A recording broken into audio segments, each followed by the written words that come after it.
Good morning. My name's Mwiche Kawe. I'm from the Zambia Environmental Management Agency. I think it's a similar institution as NEMC for Tanzania. So I'll be presenting on the Zambia's progress under the Environmental Health Management Project. Oops. So basically, I'll talk about a little bit about Zambia and where we're coming from, a bit of the project rationale, some of the activities we've been undertaking, and some lessons learned, and a bit of outlook. So for those who don't know where Zambia is, it's in Southern Africa, almost in the middle. It's usually between next to East Africa, but we are part of the Southern Africa region. It's about 752,000 square kilometers. Quite a big country. The population is not that big. In the 22 census, we were about 19.6 million people. There are 10 provinces. 133 districts, and the rural-urban population, there are certainly more in the rural areas, 10.9 million, and about 8.7 million in the urban areas. So for us, for a bit of the background on Zambia, for e-waste in Zambia, it's really become a growing concern. What we have there is that there is an increase of use in both electrical and electronic products, so there is a lot of waste that is being generated, and disposal is not too well done. Most of it, as you can see in the picture, those are used batteries, so they've been collected, but the management thereof is not so great. And that exposes both the collectors, those who are handling such materials to heavy metals, exposing really their health. This other one shows a little bit better. There are some institutions who have been taking back some of the electronic equipment when it becomes obsolete from the households. They have some take-back schemes. The other picture really shows it's like a computer repair shop where they've been collecting laptops and trying to repair them.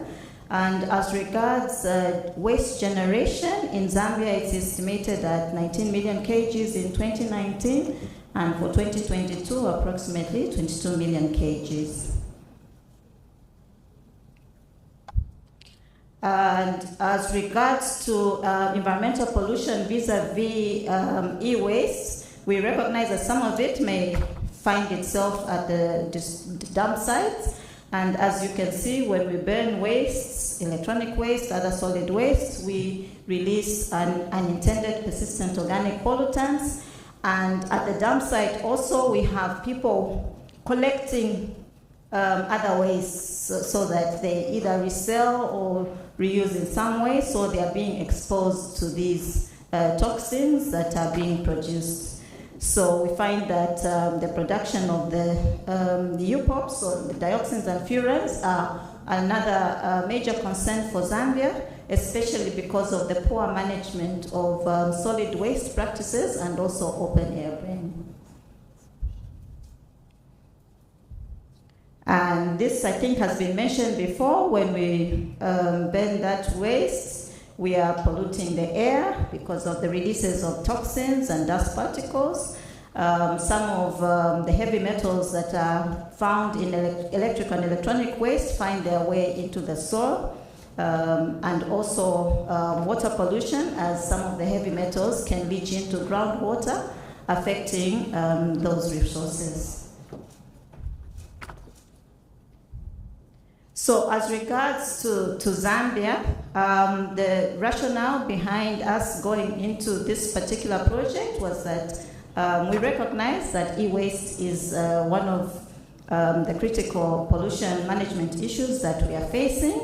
And we also identified our weak legal framework vis-a-vis management of e-waste.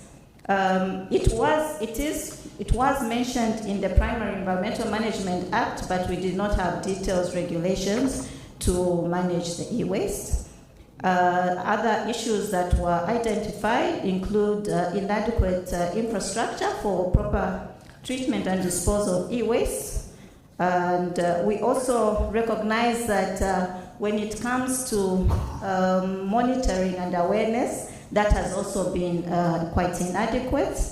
And sometimes there's also weak coordination amongst various stakeholders in addressing the harmful impacts of the effects arising from e-waste management. And lastly, but not least, we have general limited national capacities across the board.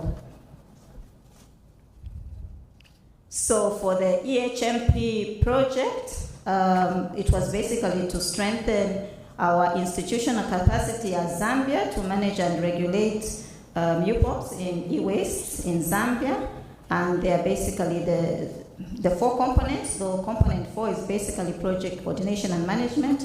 Component 1 referred to strengthening, institutional strengthening, knowledge and capacity building. 2, enhancing policy dialogue and regulatory enhancements.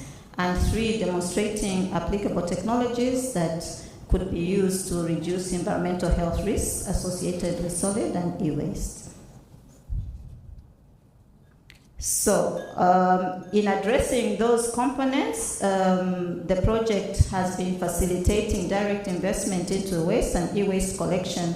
For the recycling, we thought that we would identify recycling facilities in Zambia, but as we are going into the industry, we have discovered that there's really no recycling facility in Zambia. Most of them are basically collecting, dismantling, and those who are dismantling would export to our nearest destination is South Africa. That's the one who has been taking up some of those materials. The second part is basically to enhance our regulatory frameworks through policy development and also development of regulations and guidelines, and also to enhance our capacity both within the regulatory institution ZEMA and also other key stakeholders. So as regards institutional strengthening and knowledge and capacity building, we have managed to do a number of activities. We've done a national waste characterization study. Some activities also involve other knowledge information. For instance, we've also developed the national study on gender mainstreaming because we did recognize that there's involvement by both males and females in waste collection, so we thought that it's important to see how they would be better helped when it comes to management of waste and e-waste. We also developed a communication strategy, and we have been using that to disseminate information. I think tomorrow the comms team will be sharing some of the items that we have been using. And we have also done some capacity building for some of the key stakeholders that are involved in the management of waste. So this is just one of those capacity building activities. So we were targeting because there are 10 provinces, we were targeting the major cities within each of those provinces. So we've reached 9 provinces, over 400 stakeholders. So these were supposed to also remain and train the other districts because, as indicated in the beginning, we have the 10 provinces, but over 113 districts. So those in the provinces would then proceed and assist those within the districts. We also recognize that those dealing with waste collection have issues with protecting themselves vis-a-vis their health. So we also took training in how to use PPE, occupational health and safety issues, simple methods of just trying to protect their health. As regards policy dialogue and regulatory enhancements, at the beginning of the project, as I indicated, there was provision for e-waste regulations within the Act, but we did not have specific regulations for management of e-waste. We have developed those regulations, though they are still in draft form. They have been submitted to government for the formal final approvals, so we hope that can be finalized so that that can be implemented. And we are addressing roles and responsibilities of various key players, those who are generating, those who are importing, dismantlers, and also the enforcement agencies, basically, at ZEMA, and also the Zambia Information and Communication Technology Authority, who are also involved in the sector. Other documents that we have developed also include enhancing our national policy on environment. For us, we basically enhanced it through addressing more the chemicals and hazardous waste, including the e-waste issues, and also in collaboration with the Ministry of Labor, we have developed draft regulations for occupational health and safety for addressing hazardous substances at the workplace, so how employers can help protect their employees vis-a-vis the environment within which they are working. So even this one is a draft stage, so it's awaiting final approvals from Cabinet Office. And we also reviewed and updated our food safety regulations in collaboration with the Ministry of Health.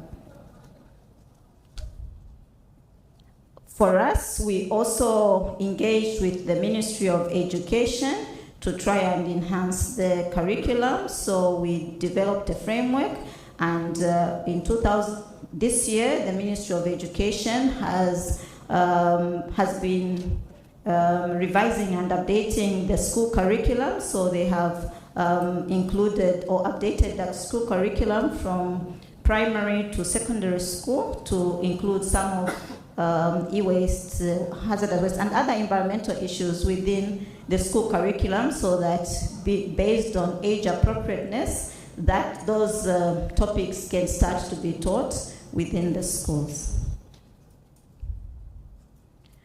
And as regards capacity also, this project was not involved in developing of a laboratory. We've had issues in terms of collecting empirical data, statistics. So there's another project which has been constructing an environmental laboratory, and that was completed and handed over in October, just last month. So this project has contributed to that in providing some equipment, so that going forward we'll be able to collect some data so that we know exactly what is going on in our environment. As regards providing support to investments, we have identified 3 private sector institutions, two of them are dealing in solid waste, one in e-waste. The pictures there basically show the ones who are involved in e-waste management. They're basically collecting and dismantling. So some of the activities, they'll collect all kinds of waste and then desegregate it and then have it shipped over to South Africa, because as I said, in Zambia, we really do not have a recycling facility. So as regards what we have learned as we have been implementing the project, we've recognized that we really need to build capacity of stakeholders, and it's important that they also understand the issues so that there is more effective implementation of activities. And we also recognize the risks associated with handling e-waste, and this remains a big concern for the general public.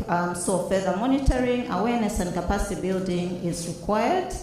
And we also recognize that we've been developing the regulations, but enforcement will really need to be enhanced vis-a-vis applying best practice in whether it's occupational health and safety or doing the take-back systems for those who are bringing in electronic or electrical equipment once they're obsolete, so that they can take them back and be part of or be responsible for the supply chain vis-a-vis management of those wastes. And we also recognize that the construction of the laboratory should be able to assist us in actual measurements for the UPOPs that are released in the environment and affecting human health. I think that's where I end the presentation. Thank you very much. Thank you very much, Ms. Wisha. Ladies and gentlemen, for Q&A, we will receive 3 questions back to back. Do we have any hands? You will tell us your name, the organization you represent, and directly to your question, and we'll ask you to stand up as we share those questions. Do we have anybody in the audience? Anybody? Okay, we have a hand. We have one hand over there, gentleman in the red. We have the gentleman in the gray jacket over here. Can we take 4? Is that okay? Or should we take the 3? Oh, we have 5 now. Okay, we're going to take 3 and then we'll come back with the 2. So we're going to take 1, 2, 3, and then we'll come back around to with 1, 2, and 3. Thank you for the opportunity and thank you for the presentation. I'm Regan Awino from NEMA, Kenya, but also the environmental specialist for Kenya Digital Economy Acceleration Project under ICT Authority Kenya. So my question is in terms of collaborative efforts between ZEMA and the other government agencies in the implementation of the various project components. How easy is it, especially where the core mandate of a certain institution lies elsewhere, yet the project is domiciled within ZEMA? Thank you.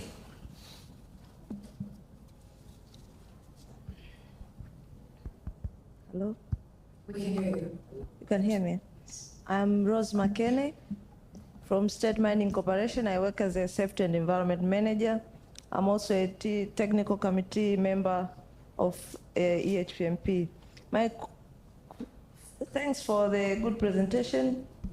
My question is, you've said that the activities which are done in your country involve only collecting, dismantling, and transportation of the collected one to other countries. You have stated as they are being transported to South Africa. So are you planning as a country to have a recycling facility or facilities to mention? And so far, how far have you reached in achieving to make sure that you are going to have your recycling facility or facilities in your country? Thank you. Thank you. So for the 3rd question, I think the gentleman had the same question. Yeah, the same one. Okay, wonderful. Then we'll just jump to you, sir. Yeah, thank you. My name is Engineer Kamkuru Maganya from Vice President's Office. I am also a member of the TC for Tanzania EHPMP. My question is on the waste management, especially sorting and segregation at source. I don't know in Zambia if we have the legal instrument mandated to individuals to segregate or to sort waste at source. The second one, do you have in Zambia, do you have material recovery facility in place? Thank you. Thank you. Over to you, Ms. Michelle. Thank you. The first question on how we have been collaborating with other institutions who have different mandates from ourselves as ZEMA, for instance, ZICTA, we have Ministry of Labor, Ministry of Health. In the beginning, it was a bit of a challenge, but along the way, we have been engaging quite a lot with the various stakeholders, and we also, for instance, depending on the mandate of the respective institution, we would place more emphasis on what their role would be. For example, if we were working with similar institutions to for instance, the Zambia Information Technology Council Commission in Zambia, they are mandated to know how much electronic equipment is coming in, but once it is of no use, their mandate ends there, then it becomes Zema's mandate. So we would engage with them to get information from whatever mandate they have under their act, and then when it crosses over to the other institution, then we take it up from there. In the same way, even other institutions, for example, our Ministry of Labor, they are responsible for labor issues, welfare issues within the workplace, but we did recognize that employees are being subjected to impacts of these harmful chemicals within the workplace. So when we approach them and engage them, they recognize their part in implementation, and with time they got on board. So that is how come we managed to even develop some of those regulations. So it wasn't easy in the beginning, but we didn't need to engage quite a lot with the institutions. The second question is whether we are planning to develop a recycling facility within Zambia. At the beginning of the project, we thought that we would, but then our plan was not for Zema to develop that recycling facility. We were hoping that within the private sector, they would come up and propose to have these recycling facilities. But when we looked at the private sector within Zambia, we realized that probably we have not yet reached the level where we would develop that recycling facility. So at the moment, we will support the activities where our private sector is able to undertake. I'm sure in the future then we'll be able to develop that recycling facility, but at the moment I don't think that will be possible within the project life cycle. As regards whether the law provides for segregation at source, for e-waste, we have only just developed the regulations, so we are encouraging the responsibility starting from the individual consumers all the way up to those who are providing those resources. But previously, it was just one sentence that e-waste is a hazardous material and should be managed as a hazardous material. So in a way, we are trying to move forward in that respect. As to whether we have material recovery centers within Zambia,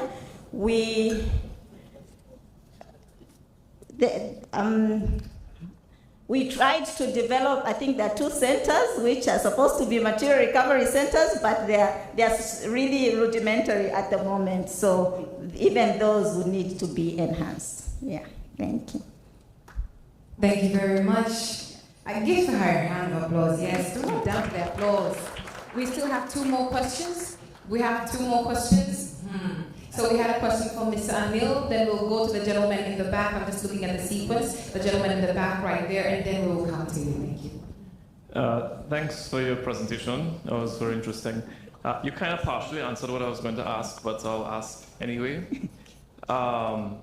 So, I mean, one of the challenges we've had from the just perspective is, how do we incentivize the private sector to be engaged? And so, I mean, we just developed another global program, the GEM program, which looks at trying to solve some of those problems. But in the context of this project, you've clearly looked at your private sector capacity in terms of its ability to recycle, but are you looking at, what are the gaps that they need to be filled and how you would fill those so that they could be capacitated to actually take up the type of work that you'd want to do? And then how are you thinking about long-term financing? Because similar to ASGM, which we discussed over the last 2 days, where you have miners and you want them to bring on new technologies to reduce the use of mercury, a big part of that, and I heard this in the presentations from the EHPM side, was really trying to figure out the access to finance and how do you capacitate, commercial lending into the sector and the private sector getting the sector. So are you thinking the same in the case of the electronic sector in terms of how you would actually, if I was a recycler and I was currently collecting and dismantling and stripping, but I wanted to probably set up a center to do some more serious recycling, then is there opportunities to go to a bank and say, hey, I need to get a loan to do this work? Because there should be the expectations that government set up recycling centers, so they'll go flat. So are you thinking of that, or are you building at least the evidence from the project? So if you were to go into a second phase of it, to be able to do that type of work. So it's kind of a long-winded question, but really to help think through how you're going to finance, and it also helps with the question of enforcement of regulations, because if you set up a proper system and there are fees built into that, that's a way you can also build into to deal with your enforcement of legislation instead of relying on national budgets all the time to do it. Thanks. Thank you very much. To everybody else who's asking the question, I did not take the mic from him simply because. But please keep it short and sweet. That was a pertinent conversation. Point that was raised, and hence, but let's keep it short and sweet. So the gentleman in the back, and then we have the lady with a black jacket. Did you have a question? Yeah, exactly. Congratulations, Zambia, for initiative on e-waste management. I would like to know whether are there any health-related issues to e-waste registered to the country? And if yes, what are they and how are they managed? But the second one, you said about the pollution, especially the groundwater, where you said there is a possibility for contamination related to e-waste. Is there any, in your study, in the project, is there anywhere that you have documented that the groundwater has been contaminated from e-waste management? And then, okay, please, the third one, whether these are suppliers, I mean the manufacturers of some of these electronic wastes, are they held responsible for management of the e-waste, like brand XYZ of a mobile phone? Thank you so much.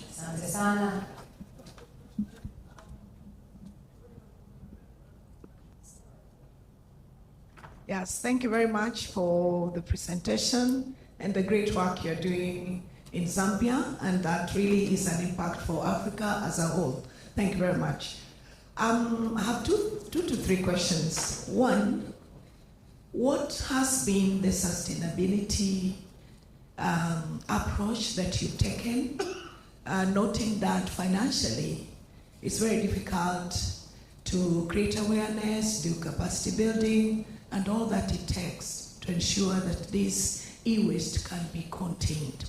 Secondly, from the locations where the e-waste have been collected, what has been the success story or the impact? Three, in terms of social impact, you know that some of the people who are collecting the waste are really from the informal sector. What measures are you taking to ensure that they do not lose the current income slowly as we scale to clear the environment? And lastly, how have you handled the issue of ERP? Thank you, and over to you. Thank you very much. Can we take one final, I hope it's just short? One final one, and then over to you. Okay, thank you so much. My name is Richard from Kenya. I talked about a curriculum. Sorry, Richard, is the organization Kenya? No, from ICT Authority. Thank you. Yes, sorry for that. You talked about a curriculum that has been developed or being rolled out from primary all the way to tertiary. I really wanted to understand how you are implementing it, more so the tertiary one. Is it a course by its own, or is just an awareness kind of? Thank you. Over to you. Thank you. maybe I start with the last one and then I go back. As regards curriculum development, we actually were not developing a completely new curriculum. When we engaged with Ministry of Education, the advice was it's easier to integrate into the already existing curriculum, but align some of the topics relevant to those particular subjects that are already being taught. So we did not create new subject line, but basically incorporated these issues of environment, e-waste, hazardous waste within the existing curriculum, and we did that in collaboration with the Ministry of Education. So it's not a completely new subject line. So that was the approach we took. As regards, I'll go back now to the first question. As regards how we have in trying to identify gaps, especially to incentivize really the private sector. One of the activities under the project actually was to identify the strengths and where the gaps are within the private sector, so that we would then be able to build up on those areas, because like I said in the beginning, we really thought that we would find recycling facilities, but when the survey was done, they were really not there. So the question was, what is really preventing private sector to going into those activities? So that has been documented.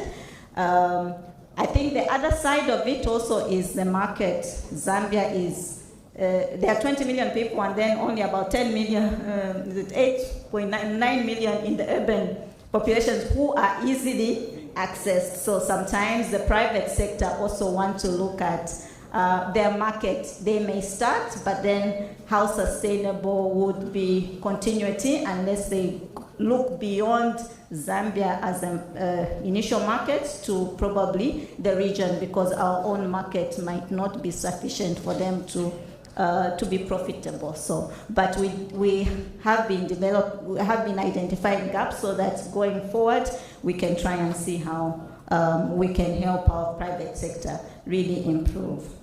As regards also sustainability vis-a-vis fees on continuity in terms of enforcement and monitoring, that has been provided for within the new regulations that have been developed. It's just that at the moment we are not implementing because they need to be approved by the government cabinet office before they can be rolled out.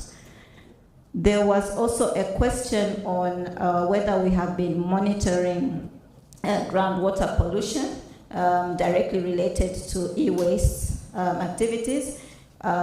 We've done monitoring, but maybe not directly related to e-waste, because, for instance, that first picture that I showed, there was lots of lead acid batteries, and the condition in that storage area was really not too good. So to attribute to one sector, we have not yet gone that far, but we do recognize that if such facilities, there's a downpour and there is seepage, there is potential to have our groundwater systems polluted. But in terms of evidence at the moment, we might not directly attribute some of the pollution to e-waste mismanagement. As regards whether we are holding those bringing in the electric and electronic devices responsible once they become waste, I think the regulations are also trying to address that, because previously it was on a voluntary basis, and depending, as Zambia, we are at the moment, I think I can only think of maybe one institution which is actually producing some electronic products. Most of our electronic products are imported into the country. So in this case, we need to hold the importers responsible so that they take back those items that they're bringing in. But as I said previously, it was on a voluntary basis. One of the pictures I also showed was one company which was distributing decoders for television. Once it's no longer working, it was possible to take it back to that institution and they would receive it, and then you would buy maybe at a less amount a new decoder to use in the home. But that was on a voluntary basis. It was not across the board. So the new regulations would then impel other private sector companies to do exactly what that one institution was doing on a voluntary basis. As regards how we will sustain our activities vis-a-vis awareness being quite expensive, definitely.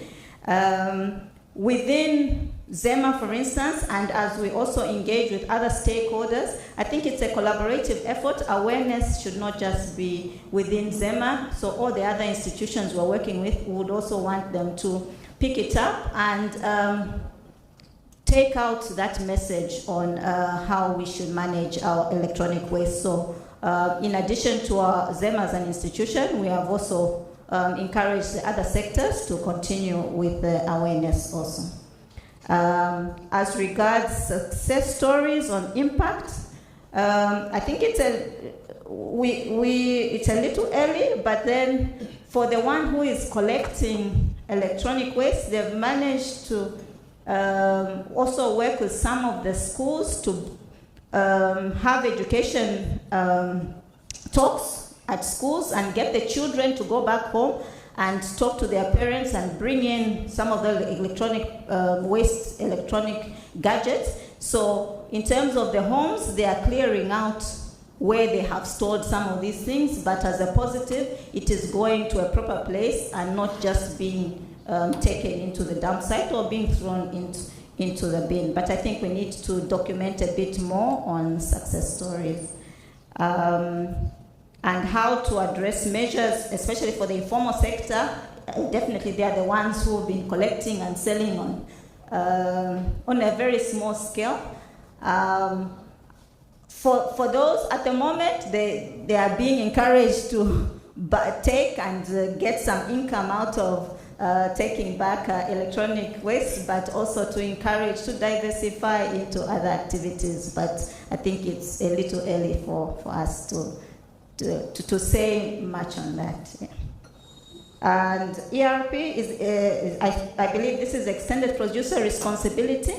We have had regulations on extended producer responsibility, but we also noted that there is a gap there because the focus mainly was on plastic waste previously. So the project is also helping us to extend it to other waste streams, including e-waste. That's why in the beginning we developed the e-waste regulations, because our extended producer responsibility regulations were focusing basically on one stream of waste. I think, thank you. Ladies and gentlemen, I have applause to Ms. Howard. Also for responding to those questions, which were literally quite a few. But congratulations to Zambia, and it's great to see the initiatives that are going on there. Ladies and gentlemen, we're moving swiftly from Zambia and we're traveling past Tanzania all the way to Kenya. And we're going to hear from Mr. David Ongare. Mr. Ongare is a project coordinator of Kenya's EHPMP, and he's also an ESG specialist with over 20 plus years experience serving as a director of environmental compliance at NEMA. He publishes on sustainability and is active in international environmental and project management associations. Ladies and gentlemen, Mr. David Ongare to the stage. Karibu sana, Kenya's country voice.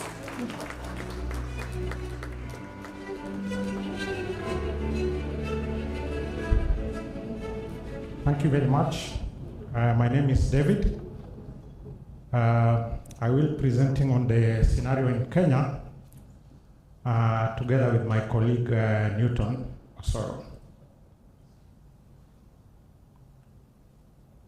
That is the project rationale, and those are the areas, the aspects that we are focusing on. Importance and scope of the project in Kenya, the objective of the components, implementation to date, and then the lessons that we have learned over the years.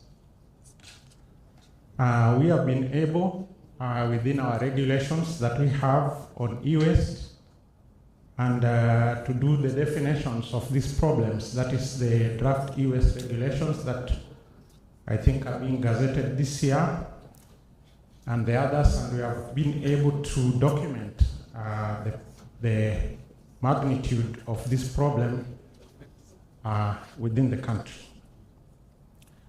So if we look, and I think this is a shared overview with colleagues across Africa, with regard to the categorizations of e-waste, from large appliances, medical equipment, batteries, and so on. This is the full scope on how we do the definitions of e-waste. And as I move forward, I just want to grasp on some of the questions which were asked with regard to this problem. Now, at the moment, Kenya has 5 material recovery facilities. Of course, I've not put this within the presentation. We have also developed guidelines on standards for MRFs. At the moment, it is mandatory, more or less, to do segregation of waste at source. Last week, we were finalizing the color codes for the various streams of waste, including these ones. And our EPR regulations are also in place. And therefore, we have seen, based on a question which was asked, the incentives. Because if you have a stable environment, in itself, it creates the incentives for people to invest. At the moment, therefore, we have seen that together with the Ministry of Industrialization, that several micro, small, and medium enterprises have already established around this area, and they are doing quite well. Apart from the EPR regulations, we have now 2 very strong producer responsibility organizations, and therefore within our EPR regulations, you can run your EPR individually as an institution. Some of the larger institutions are doing that, but you can also join a producer responsibility organization. We have 2 of these which are operating also quite well, but of course we have seen that part of the challenge we have had is that some of them are charging fairly high fees for joining. So this then shows you a projection of what we have with regard to productions of the e-waste within the country, based on various reports that NEMA has published, the National Environment Management Authority. And therefore, of course, we can see the generations per capita from various reports that we have, with an average of 2.5 kg per capita in 2022. And like previous speakers have also mentioned, this is a growing challenge. And sometimes it's quite difficult to arrive at exact figures because, of course, many people have been hoarding most of this equipment within their homes and various places, even within government offices, for a long time. We are looking at e-waste as a precursor of environmental pollution. And of course, most of this sector, the main players are really in the informal sector. And of course, the challenge, the main focus is on livelihoods, without looking at the other issues that are health related. And most of the dump sites also for these materials are within the areas where we have the more marginalized segments of society, the poor, and the ones who are not very much able to take care of themselves. This is where we have most of the dumping happening. So I will request Mr. Osoro to come and take the next of the slides, then I will assist with the Q&A. But this is now what some of the scenarios that we are looking at. So he will take the next 3-4 slides, then I will assist with the Q&A.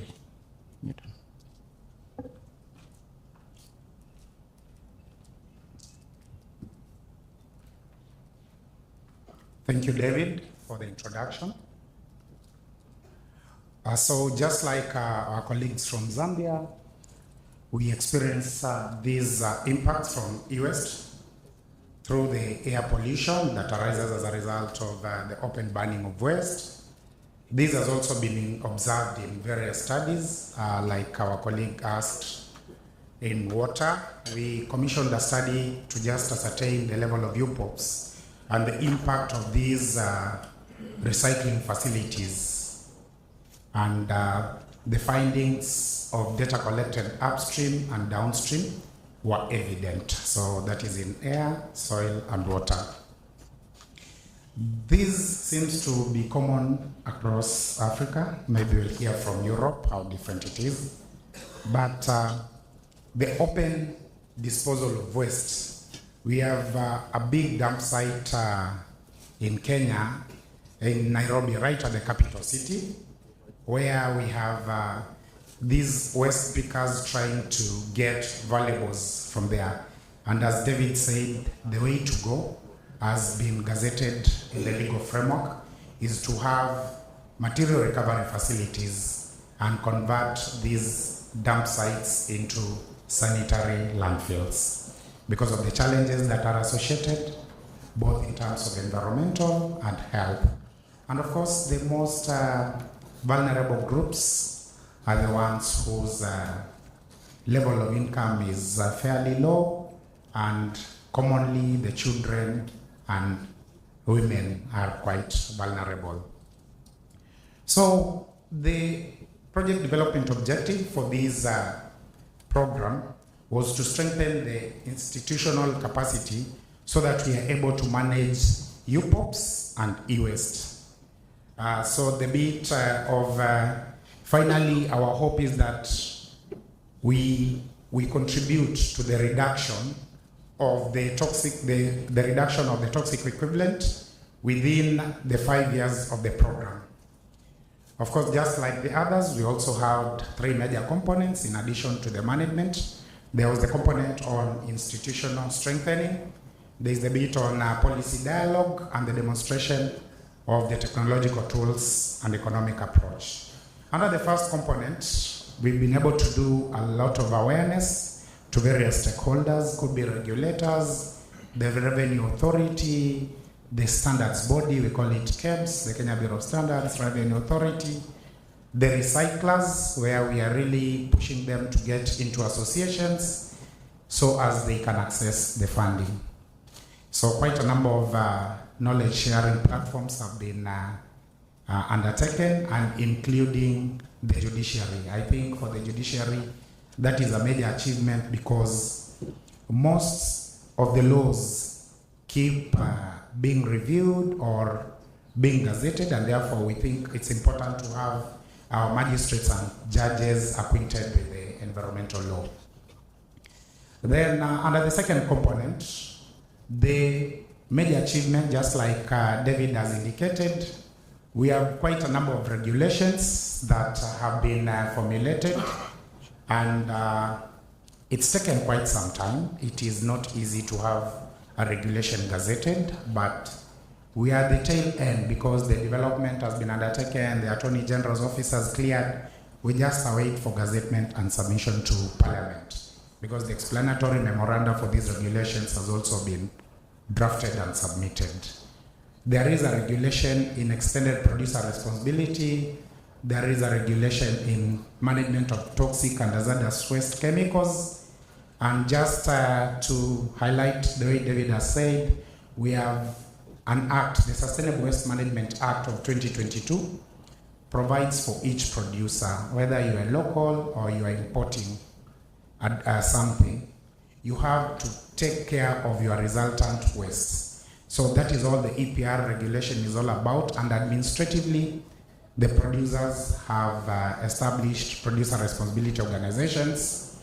They have agreed on extended producer responsibility fees, so our role as the authority is just to use the parameters that are stipulated in law to regulate the operations of these PROs. So the enforcement is already in place. Then, unique to that is that e-waste is also considered a unique category, and therefore we expect to have an EPR. It's called Extended Producer Responsibility of Kenya. EPROC is already at the formative stages just to handle the e-waste, in addition to the ones for packaging and hazardous waste. So the regulation on chemical management will also handle the packaging, management, and disposal of these chemicals, as well as the hazardous material. The waste management regulation of 2006 is quite old, but with the support of the program, we have been able to review the regulation, strengthen the bit of segregation of waste at source, develop segregation guidelines, and material recovery facility. So a lot has been supported by the program towards the regulatory framework, as well as the e-waste management. Of course, the other relevant regulations that will touch on new POPs, the setting standards for dioxins and furans will include the air quality regulations of 2014, as well as parameters stipulated in the water quality regulations.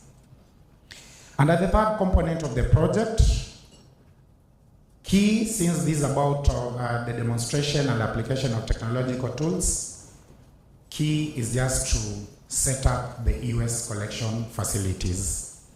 We have mini collection facilities in 4 cities in Kenya, where we are setting up containers and for collection and transfer to a hopefully recycling facility that will be established in a place called Konza.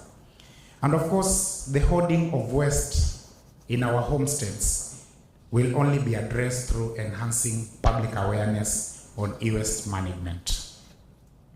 So the private sector, there is very strong partnership in the country, and we are already partnering with the waste electrical and electronic equipment that has the capacity for the actual recycling.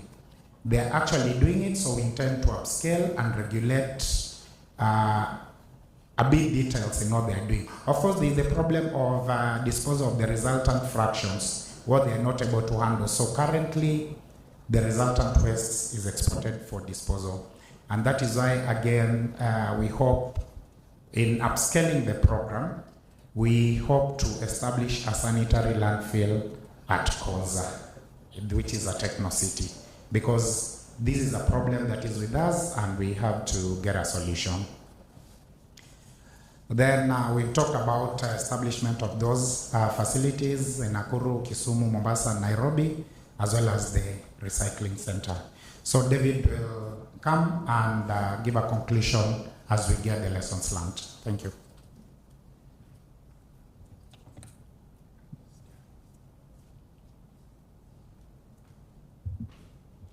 I think we can see some of the lessons which are not so different from the other countries. The issue of the responsibility to properly manage waste. Of course, the issue of, again, children missing school because they are the ones who are probably informally involved a lot, not only in e-waste, but in the whole waste value chain. Of course, the unsafe working conditions that most of these people are working on. I saw a colleague from Zambia talk about the issues of occupational safety and health. Community health risks, because these risks, especially if there is open burning, then the issues are also spreading beyond the places of operations. Issues of exposure. And exposure, the risks of exposure then becomes a big problem. Risk management during handling becomes a big issue. So I think the whole issue of closing the loop with regard to education, enforcement, awareness, because we also found that not just e-waste, but environmental law sometimes is very difficult sometimes for our judicial systems and law enforcement entities outside the environmental entities to properly conceptualize what they are and their potential impacts, because people just look at something within a very limited time scale. They don't look at the long-term effects of some of these aspects. Of course, we are looking at also building a very strong regional national reference lab to be able to deal with some of these new components that we are talking about here. We can't overemphasize the role that the private sector can play. And of course, my colleague Newton has already talked about the collaboration with the Waste Electric and Electronic Equipment Center. But we also have colleagues from the ICT Authority with whom we are also trying to open up collaborations to see that we build on the various synergies that we have. Then, of course, the question of financing. Despite the fact that micro and small businesses are coming up in this area, but how can we scale them up to industrial level facilities? So this becomes some of the issues that we have been looking at. Regulatory agencies strengthening the coordination between the environment agencies, revenue authorities, standards, Kenya Ports Authority, Communications Authority. This is critical. Then, of course, risk management, we have talked about this before. And then we want to look at also source monitoring. So basically, this brings us more or less to the end of our presentation. But I just need to mention that the Inspector General of Police has been very kind to us, because he has set environmental police who have been gazetted and attached to our institution to strengthen with the issues of enforcement. And we also have quite a good understanding with other agencies with regard to monitoring illegal flows of electronic and electric waste. Thank you very much. Thank you very much. A hand of applause. As is custom, we are going to first start taking 3 questions. Name, organization, directly to the question. We've got one hand here. The gentleman over here. Do we have another hand? Oh, okay. So we have, could you please keep them up so that he knows we have that hand there, and we've got 2 hands right here. Can we take 4? So we will start with you, sir, and then we've got that hand. So we will take the, okay, great, we'll go over. Please stand up. Thank you for the presentation. My name is Rafael Mahinya. I come from Tanzania Communication Regulatory Authority. From your presentation, I've seen that you have made some huge steps in terms of e-waste management. And I would like to know, in terms of those 4 collection sites, are they owned by the National Environmental Commission, or are they operated privately and you just support them? And in terms of managing those collection facilities, is the government managing those, or is it the private sector which is managing those facilities? And in terms of collection of waste from the public or from corporates, what are the mechanisms used to submit waste to those collection centers? Thank you. Thank you very much. May I please ask you to stand up? Yeah, of course, sorry. Thank you for the presentation. My name is Marnik, I work for Close the Gap. You mentioned the EPR system in place in Kenya, both inside the bigger institutions and then PRO organizations that can be joined. I was wondering if you could elaborate a bit on the PRO organizations. How do you enforce membership? Do you chase distributors of electronics to join them? Or is it voluntary? How does that work exactly? Thank you.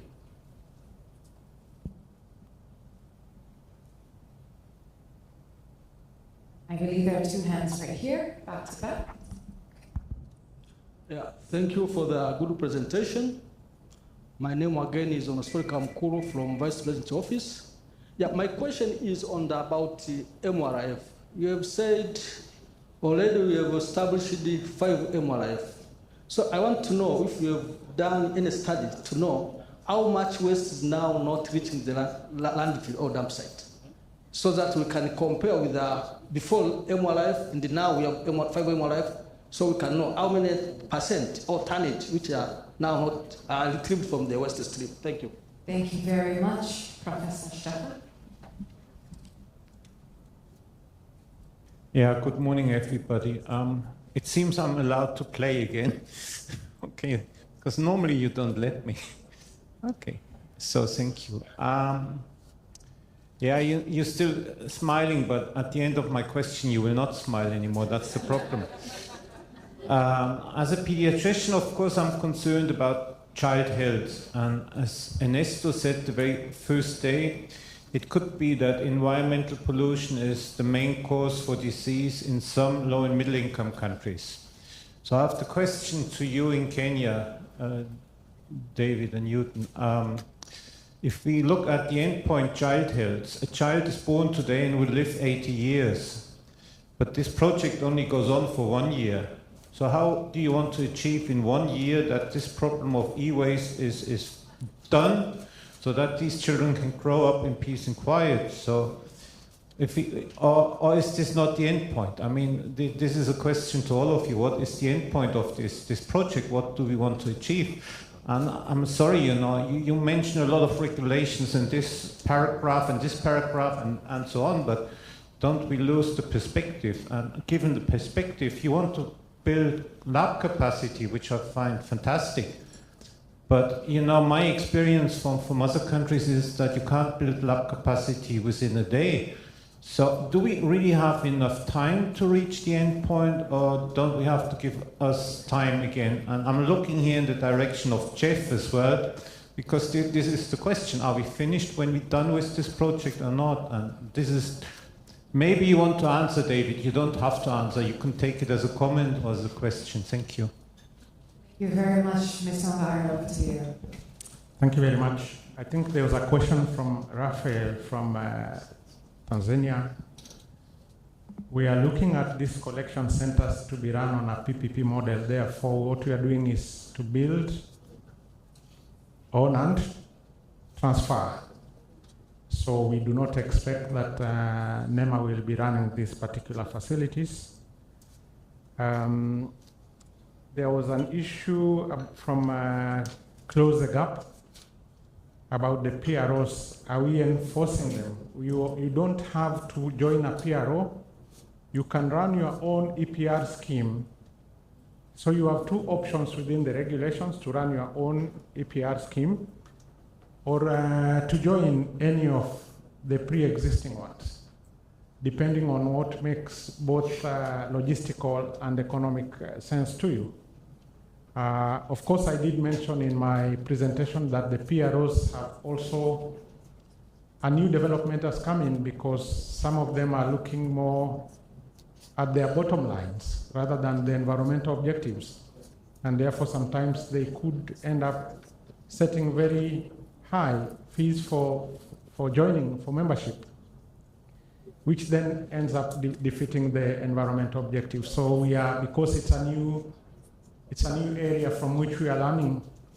We have seen some lessons from other countries where the government has also been trying to set limits to the operations of the PROs. So it's a learning experience, and we shall see how the area plays out.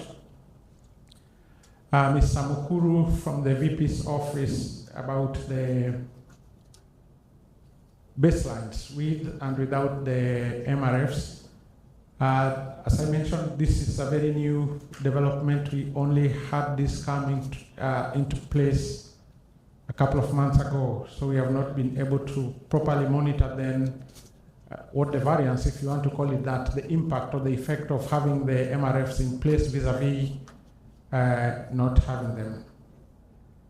The question that the professor raises is a very important question, because we had looked at the issue of the disability affected life, the DALIs, the whole component, and I don't think that if we don't get sufficient time for these interventions to actually have impact at where it's supposed to have impact at the health of the vulnerable, actually everyone's health, children and so on, because we are looking at chemicals which are affecting the IQs and many other aspects of development. So the issue is generally for impact, the end game should be probably longer than the timelines we are looking at for 2025. There is a question which came from about collection. I didn't quite grasp it properly about the public and collection, but I believe that generally I've answered this. Newton, you want to add something? Well, David, you've responded to most of the issues. So the DBOT model, like David has indicated, we design, build, then the transfer, and waste management in Kenya is devolved. It's a devolved function. So what we're doing is working with the host county governments to operate these facilities. As it is currently, NEMA would license transporters, so the waste that is taken to the collection facility is carried to a recycling facility by a licensed vehicle. So that is the bit on the transport. Thank you. Thank you very much. Ladies and gentlemen, do we have any other questions? We've got room for two. I see a hand right there in the back. Do we have another one? Do we have another one? Oh, Anil, did you want to respond to Professor Stefan's question or comment? I just want to repeat what I said yesterday. One of the things I'm doing here this week is listening, and this is I'll be honest, it's my first engagement with this program since we started implementation. My colleague who just retired was the primary program manager, and he was saying about it. So this is my first engagement with it, so I'm really listening and understanding where the gaps are in terms of the implementation of the projects in the different countries, to see where there's scope for expansion or something else, or what comes next. So I would say tentatively, of course there's funding to do additional work, but to do that we have to build it based on the evidence from this current project, current set of projects. So I'm taking lots of notes, and on Monday I know a working session to help figure out those next steps. Thanks. Thank you very much. Over to your question. Oh. So we'll take the question and then Ms. Chapman will come over to you. All right. Thank you so much. My name is Bonnie, and working for National Environment Management Council. Congratulations, Kenya. I've learned a lot of stuff from your presentation, but would like to, comment and ask questions. First, whether your material recovery facility is clean one, then you must be doing great job. But if it is the dirty one that you sort waste after they have been mixed up, commingled from the commingled state, then the risk is still the same, because whenever we mix, especially electronic waste, with some of the municipal wastes, is where we get the leachate with leach content of heavy metal. And that is what we, intend to prevent it from. But I would like to, see and understand whether the impact of circular economy, especially you talked about waste pickers, has assisted in any sense in reduction of the improper disposal of the electronic waste to the sanitary landfills especially. And thank you so much. Thank you very much, Mr. Magai. Thank you very much, Mr. Boni from NEMC. I think what we'll do is, since we are here and it's knowledge sharing, I think we will share with you the standards and guidelines that we have developed for the MRFs, and therefore they are not what you used to have the dump sites where the waste pickers go to deal with the commingled waste.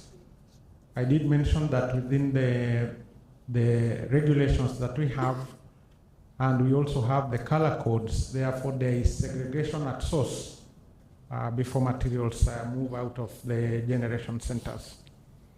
Yes, you do mention also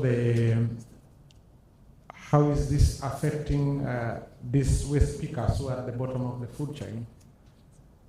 We are trying to build their capacities, and you'd see that now they are part of the value chain within the extended producer responsibility value chain. So they are moving from the dump sites where they were, and then they get capacities, and then they find space to operate within the new value chains that the extended producer responsibilities and the producer responsibility organizations are offering. So if it is okay, Mr. Boni from NEMC, I will share with you the guidelines that we have finished for color codes, and also the guidelines and standards for the material recovery facilities. Thank you, Mr. Omari. You had a question too, but Stefan, over to you. No, I wanted to comment on the response by Jeff. I wanted to. You can hear me? Okay. It is on. Can you hear me there, over there? No. It is on. We're increasing the volume at the back. Please okay. I try. Can you now hear me there?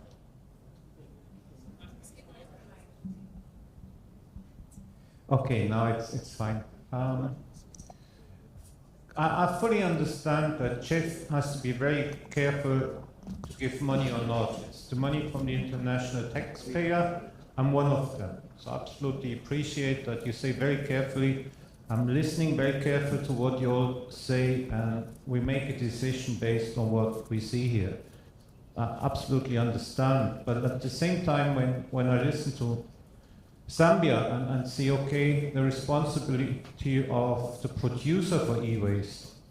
In this case, especially in Ghana and in other countries, it's this international taxpayer who is causing the problem by sending our waste to a country like Ghana. So I'm absolutely fine that the government in Ghana has to find solutions and prepare some laws and regulations, and I think that is their duty, yes, but to monitor this and to monitor health effects, you really need to monitor for a long time. You have to have the lab capacity, which is not cheap to run, and you have to monitor again and again and see if the pollution is going down or not.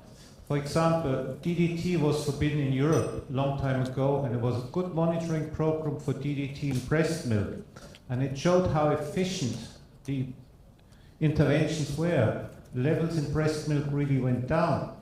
So I really hope that at the end of 2025 there is at least enough money to continue this kind of data assessment, monitoring program, to see if whatever was done in the country on rules and regulations is effective or not.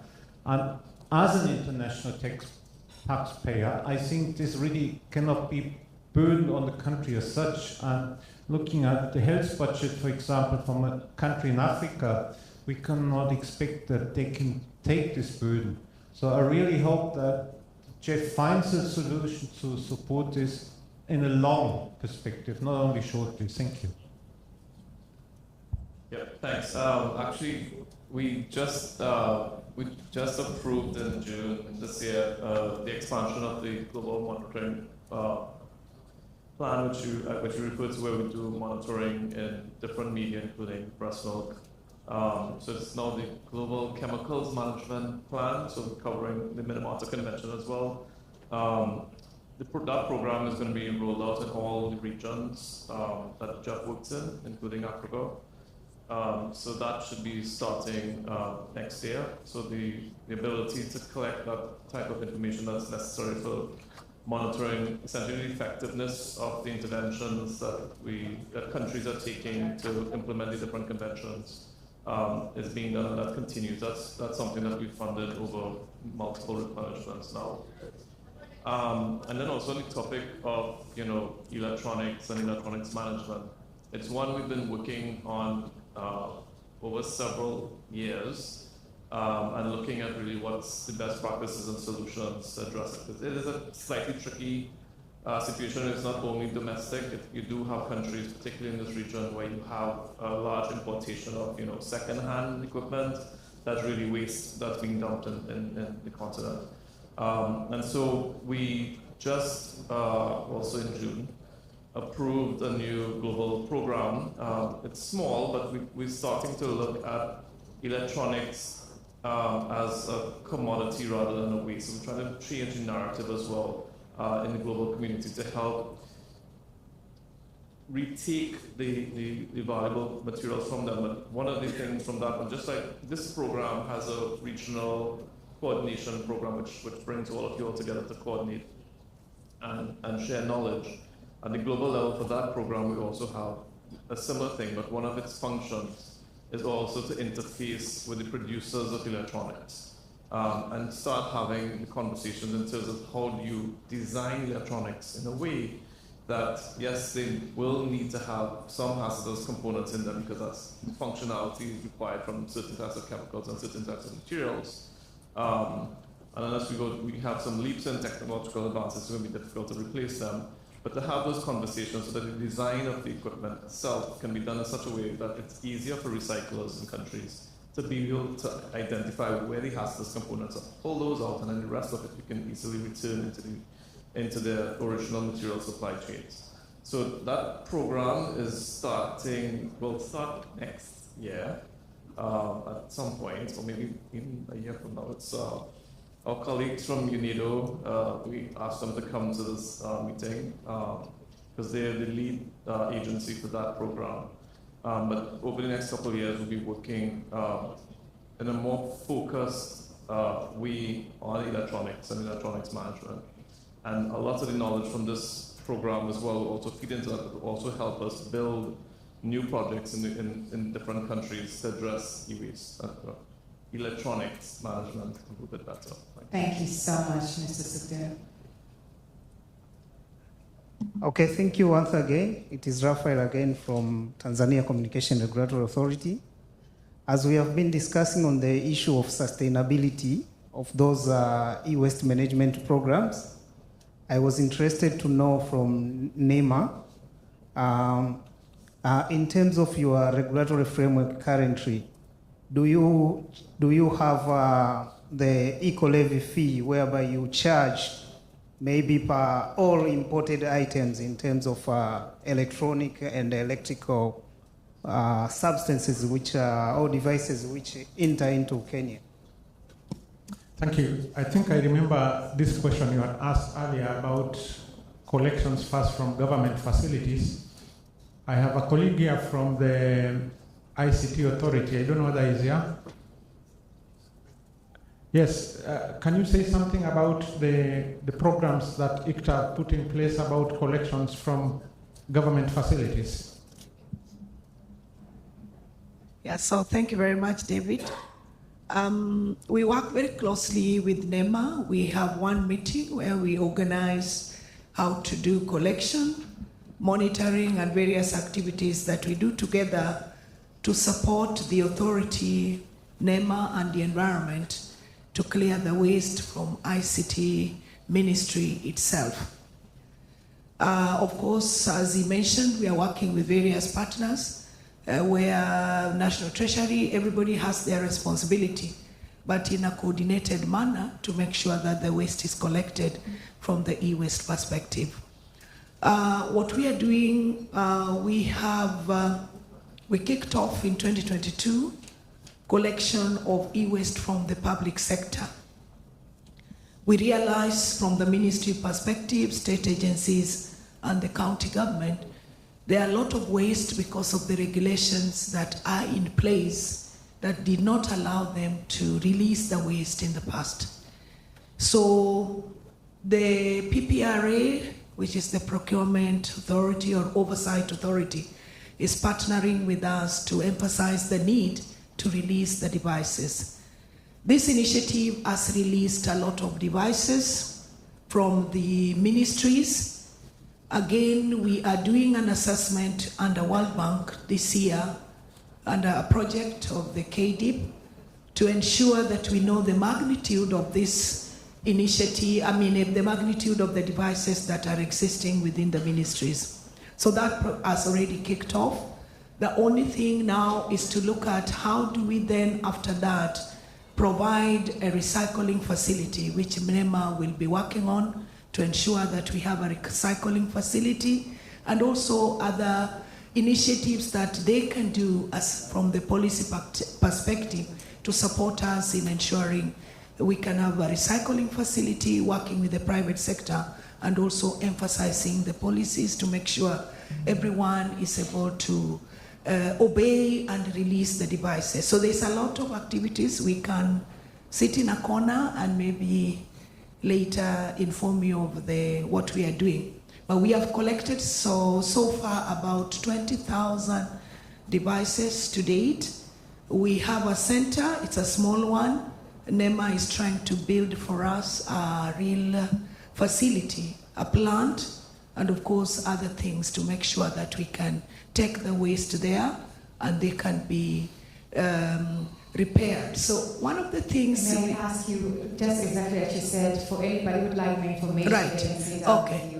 Thank you. We can take you through the process, how we handle the young people, how we do other things together. Thank you very much. Wonderful. A hand of applause to her. I think there was a question about the eco-levy. This had been put into our previous Finance Bill 2023, but you are all aware that the population was up in arms about that eco-levy. I know that it's operating quite well in Ghana, but we have put some components of that within the EPR regulations, and we are hoping then that we'll be able to smoothly implement that. So yes and no to that question. Thank you very much. A hand of applause to Mr. David Ongari together with Mr. Newton. Asante sana, so much to share, so much to learn, which is the objective of this session. Ladies and gentlemen, we're moving directly from Kenya and we're traveling all the way to West Africa. And of course, we've heard from this speaker yesterday, Mr. Larry Kotoe, who is an engineer and geoscientist with over 15 years working experience with the Ghana Environmental Protection Agency. Mr. Kotoe, as you head over to the stage, I'm going to remind you that there was a question that was posed to you yesterday, so perhaps even before you're sharing, you could respond to that question and then begin. Karibu sana, a hand of applause to him, tafadhali.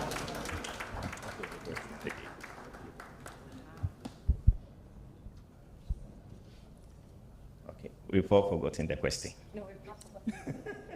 The question was on you'd mentioned about mercury, the use of mercury for artisanal small scale and gold miners was legal in Ghana, and there was a question raised about the fact that in Senegal it is illegal, and so what are the measures? Or he talked about monitoring the amount of mercury that was perhaps imported into the country, used in the country, so that you could also tell what was actually being used or exported to other countries illegally where it is illegal. I do believe I paraphrased the question, but it's around that. So, okay, all right. Thank you very much. I'll answer the question after my presentation. So I'll just give a brief about what Ghana is doing when it comes to the update in terms of e-waste.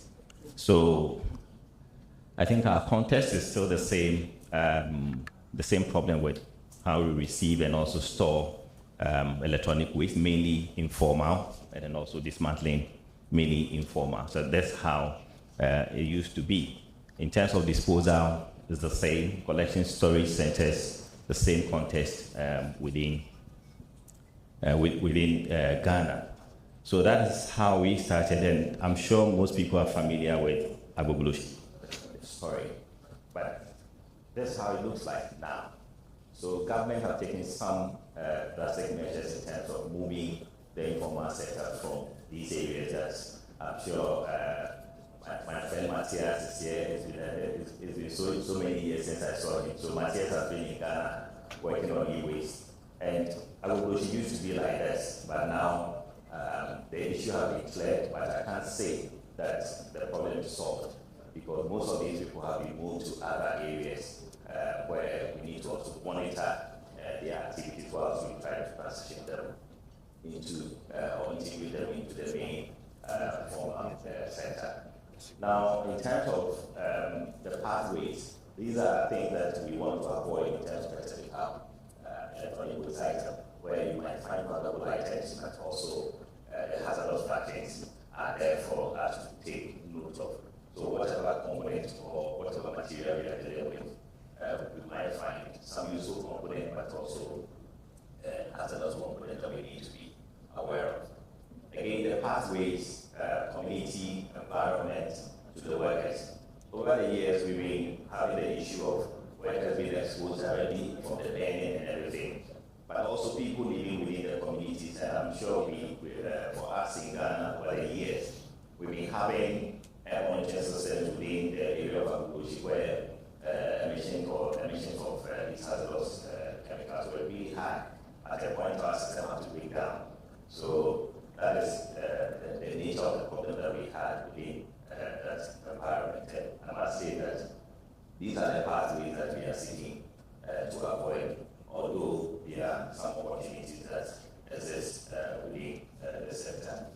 For Ghana, over the years, we've had the benefit of signing on to the Basel Convention as well, and also ratified it, and then also the Stockholm, which we have a national action plan in place that we are currently implementing.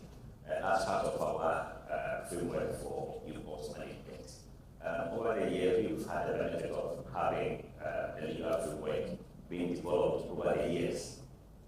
For us, the problem started way ahead of us, so we need to take some drastic measures.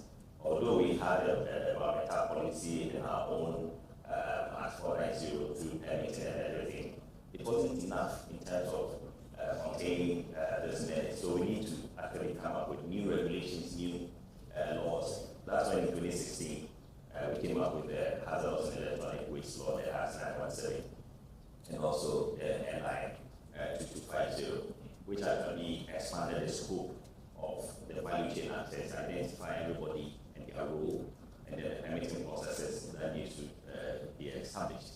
The LI also has features of the EPR, and I'm sure somebody mentioned about Eco Levy. Yes, that 917 introduced the Eco Levy on imported items into Ghana, going directly into a fund that is being managed by a fund administrator. So yes, maybe I'll talk about a bit of the challenges with the Eco Levy as well, although implementation has been done so far largely. So that we can discuss those issues in my next slides. We've also tried to develop technical guidelines to make things easier for the integration of the other sectors, and also developing the integrated e-waste management scheme is also part of our system that we have developed over time. In terms of definition of our waste, and then also what electronic waste is, that is being done largely for people to know that if you are importing into Ghana any item, you should be aware of the national definition of our waste, and then also what we consider as electronic waste as well. So that has been largely been incorporated into our laws as far back as 2016. In terms of progress that we've made under the project, I'm sure in terms of the rationale, we all have the same agenda of trying to reduce the exposure of UPOPs to vulnerable communities, and also the illegal trade of e-waste across the borders, and also from developed countries. So it's the same rationale within the 4 components of the project. So I'll touch on the key progress that we've made along most of the components that we have for for the project. I must say that COVID delayed our implementation until 2021 when we launched the project. So we lost almost a year of our implementation. But at least we've also made a lot of progress since then. The first aspect in terms of we starting the project was to engage the private sector as well as the informal sector. What is their real goal or their perspective or their expectations from the project? And we needed to answer those questions along the line. Most of them are talking about providing cost-effective collection and dismantling centers across districts, supporting the integration of the informal sector. Sometimes we hear formalizing the informal sector. No, Ghana, we are rather integrating. Formalization is a different discussion altogether. So for us, we are doing integration of the informal sector. And then also increasing capacity for recycling of problematic e-waste fractions, such as BFR plastics and batteries, which we are very much aware of. And then also increasing awareness at a household level. As we all know, our e-waste is part of our municipal solid waste. So there's a need to actually differentiate between how we can manage those waste streams properly when we are looking at their composition. And our communication strategy that has been developed under the project has clearly done this differentiation. EPA is the implementing agency. However, we work with the local assembly in implementing some of these interventions. So the local assembly, they deal more with the bylaws where they need to enforce these bylaws because these are the areas where you find a lot of the activities. So that's where we are collaborating with the assembly to enforce some of these laws. And then also financing incentive schemes to support livelihood of vulnerable groups. As I said, we are largely informal. So if we are taking any decision, we need to be careful how we implement it in a way not to actually deprive the vulnerable community. Now, we took a very bold step by defining our material flow in Ghana. This is in the law, but we needed to also integrate other people into it. So nobody can actually go outside the material flow. So we defined flows coming from households, institutions, and also public and commercial sectors. But there's also another interesting area, that is the ports. Somebody will ask, why the ports? I'm sure we've been discussing items coming through the ports, going through our ports illegally without seeing. It's one of the areas where we've identified as one of the sources of our waste generation. And as we speak, we are collaborating with the Energy Commission. They have passed laws on, for instance, cooling appliances where they are banning fridges and air conditions. Once they get to the port and it is seized, they hand it over to the EPA to actually take it through the recycling chain. So those items don't get onto the market for people to dismantle them in a way that we don't need to. We've also defined what a collection center should do and who should do the business of collection. Whatever we do from the waste generation sources, it needs to be handed over to the collection centers. Now, we've also provided reuse, repurposing, and refurbishment. This is an area that is growing so much in Ghana, and I'm sure you found one of our companies doing the exhibition. Now, it's an area that we've been having with in Ghana in terms of repairs. They've been in existence since 1957. So the repair culture in Ghana is really high. But if you go to their shops, they have a whole stack of electronic items there, which they don't know what to do with it. Now we are talking about circularity, and then also the scarcity of spare parts. Now for them, they are willing to do more of repairs and repurposing, but they don't have access to spare parts. So for us, our centers that we are trying to put in place to do dismantling and collection is not just to take everything and then just dismantle them. It needs to do a bit of testing, and if some of the components are ready to be used, they can be taken back into the value chain. So you can see the flow that unless an item is completely off, that is when we will dismantle them and take them through further treatment. Otherwise, they will be going through the reuse and repurposing chain until they get into the further treatment. So that is the way we have designed them, and also further treatment all the way to material that we don't have the capacity to handle, which I'll touch on. That is when they are being shipped out of Ghana if we don't have the capacity to handle them. We've done inventory since 2009, so we have a fair idea about our inflows when it comes to items put on market, and then also the volumes that is being handled by the informal sector. And then also the projected flows as of 2009, which you can see in terms of put on market values. As of 2020, we are thinking about around 1.2 million. Now we have new figures coming from our inventories that we currently, this is just a draft inventory that came out just some few weeks ago, just to share a snapshot with you. So this is just from the commercial and then also the private consumer sector. And we can see cooling appliances leading the pack, about 442,000 kg per year being put on market. And this is about 68% of all the items that has been put on the market from the commercial and private sector alone.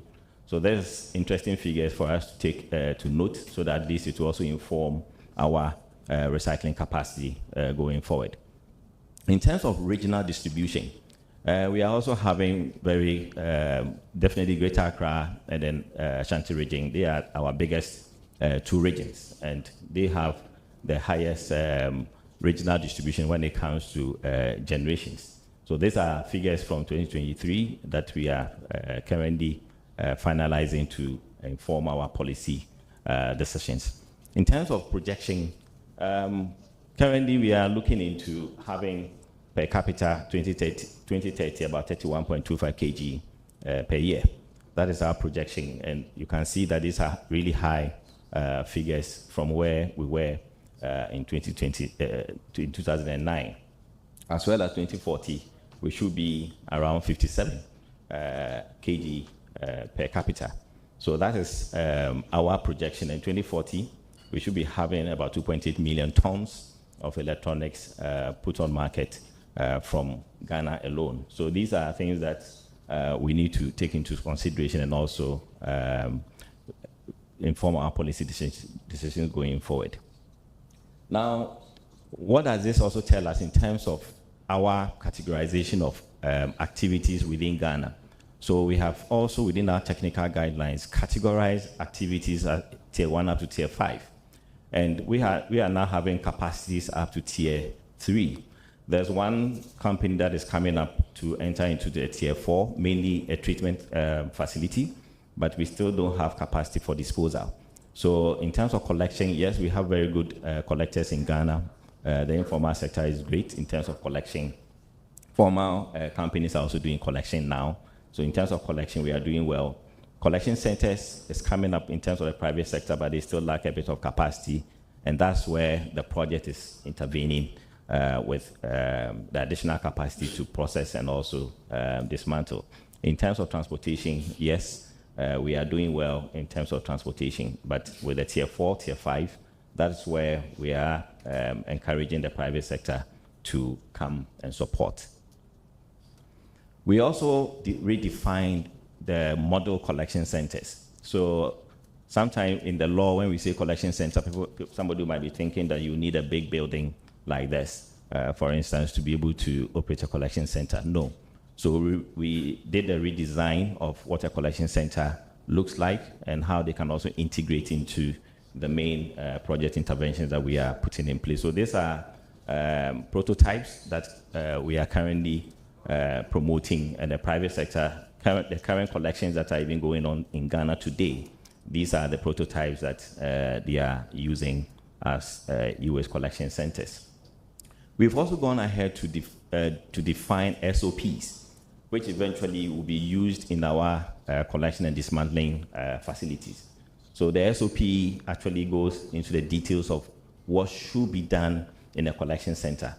They are supposed to receive and register all types, and these are centers where they will be recording data. Now, it's important because without having data, we cannot be able to report on our collection rate. Now, we have figures for put on market figures. We are able to project our e-waste generation levels, but we need to go to the next step of how much are we collecting, how much are we recycling, how much are we putting into reuse or repurposing. Without data at the collection center, it will be difficult.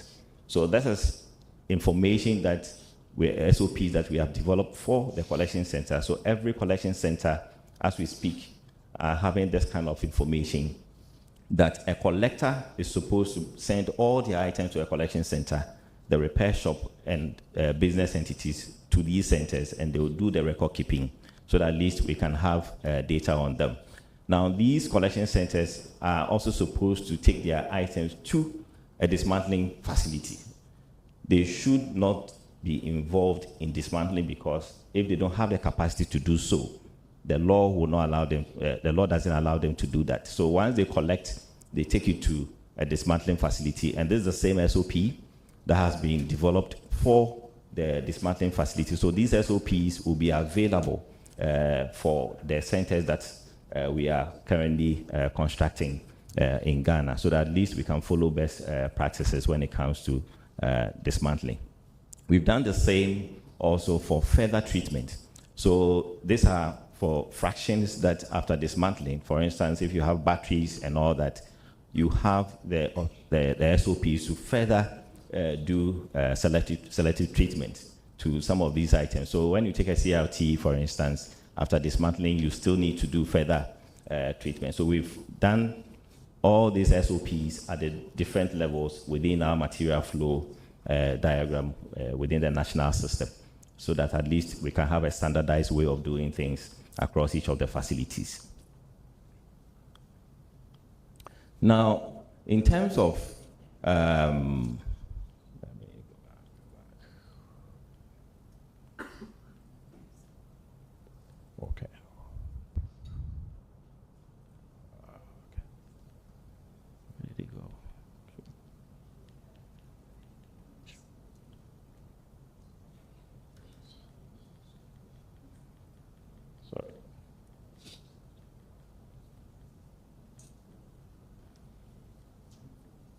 Okay, so we've also, in terms of our communication, so as I said, we have developed a communication strategy for Ghana in terms of e-waste management.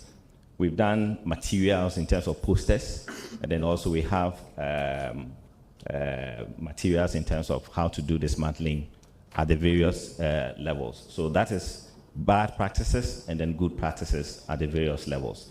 So we are encouraging the scrap dealers not to do dismantling by themselves. Whatever they collect, they're supposed to take it to a collection center, and I'll show you what they are getting from doing that. Now, there was also the need to reach out to people in terms of institutions and how they can also participate in bringing their items to the center.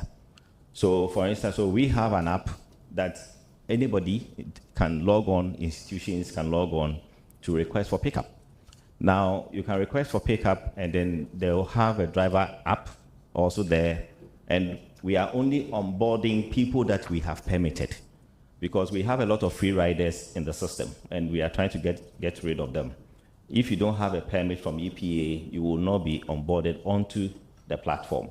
So when you request for pickup, for instance, you only see people that we have permitted in terms of the collection centers and also the transporters. Now you have the choice to select any of them because they have a permit from EPA and they have the capacity to come and pick up your items. And you will be able to track their movement, and I'm sure it's the same principle that Uber uses. You'll be able to tell communication between you, the person who wants your items to be picked up, and also the person who's coming to pick it up. You exchange messages, information. At the end of the day, we will be receiving messages at the back end that there's this transaction going on between these two people, and these items have been delivered properly to the center that has been designated. And it can be used, you can also do self-delivery. So for instance, if you don't want to request for pickup, you can also do self-delivery. You just log on, take the center that is closer to you, then you can just tell them that you are delivering these items. The app requires you to give some basic information about what type of items you are bringing, the quantities, and sometimes the pictures, so that the center can be really prepared to receive these items, and a date will be fixed for you to submit these items. This is just to encourage people to bring out their items from institutions and from households and from other sources. Now, in terms of recycling capacity, we also did an audit to find out where we are in terms of recycling capacity. There are a lot of companies that are doing collection, refurbishment, cable recycling, and all the cooling appliances. U-Labs, I must say that use lead-acid batteries, we don't have much of an issue because we have even overcapacity of the recycling facilities in Ghana. So when you have U-Labs, it is not really a problem. And we've done a lot of projects under the SRI passing guidelines to guide their operations. So that is not really an issue.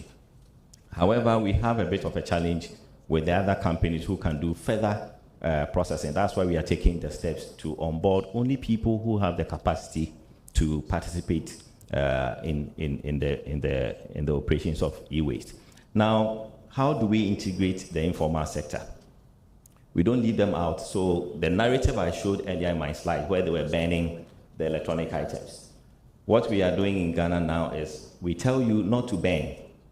We will still pay the same amount of money that you would have gotten if you had banned and sold it to another person. So these are informal sector people who are actually bringing things that they have collected over time. You bring it to the collection center, and the pricing is transparent, it's fixed. Anytime there's a review, they meet them, and then they review the prices, and all the items that they bring to the center, they are incentivized. Today, we are actually, so we have 4 e-waste types that is currently being incentivized only for the private, only for the informal sector: cables, thermoplastics, batteries, and CRTs. So these are over 569 individuals so far within the informal space. Different regions of the country, because some of the materials come from all the way from the north to the southern end. Now there are plans to extend this incentive schemes to these areas so that they don't need to transport these items along the way to these areas. So that is the incentive currently that is ongoing with the informal sector. They don't need to burn anything. Mixed batteries, they can collect and they will still be paid, because ordinarily mixed batteries, they don't collect them. But we don't want them to leave them in the environment. The same way thermoplastics, once they break items, they don't have a need for it. But we are saying that bring it and then we'll pay, in addition to the valuable fractions if you still want to give it to us. Ghana operates a different business regime that the private or the informal sector wants to sell their own valuables. So they don't want to bring it to a center. So you cannot compete with them when it comes to valuables. But in terms of the hazardous materials, they cannot just leave it in the environment. That's what we are incentivizing them to bring. Now, anytime we go for awareness campaigns, when we started the project, and we are saying that don't do things this way, do it that way, bring it to a center. They ask you, where is the center? There's no center. So where do you want me to bring it to? So we do partnership with other projects in terms of the German corporation. This is tons of materials that have been collected only from the informal sector since 2020. Tons of materials that have been collected only from the informal sector. Ordinarily, this would have been bent. Ordinarily, this would have been bent. So in terms of our avoidance of UPOPs, we can do a calculation in terms of avoidance, so that at least we can tell the story that once you have the right incentive and the right infrastructure in place, they will bring it to you. So these are evidence of what currently interim storage, and I'll tell you why we are still storing them currently. So these are the grade of cables that are that these informal sector people bring. All types of cables, we take them, because if you don't take them, they will burn it, and that's what we want to avoid. Now, these cables that we collect, we wanted to also test the recycling capacity of our private sector. So we tendered about 60 tons of these cables to a private sector to see if they can recycle them. Now, they were able to do proper sorting, grading, and everything.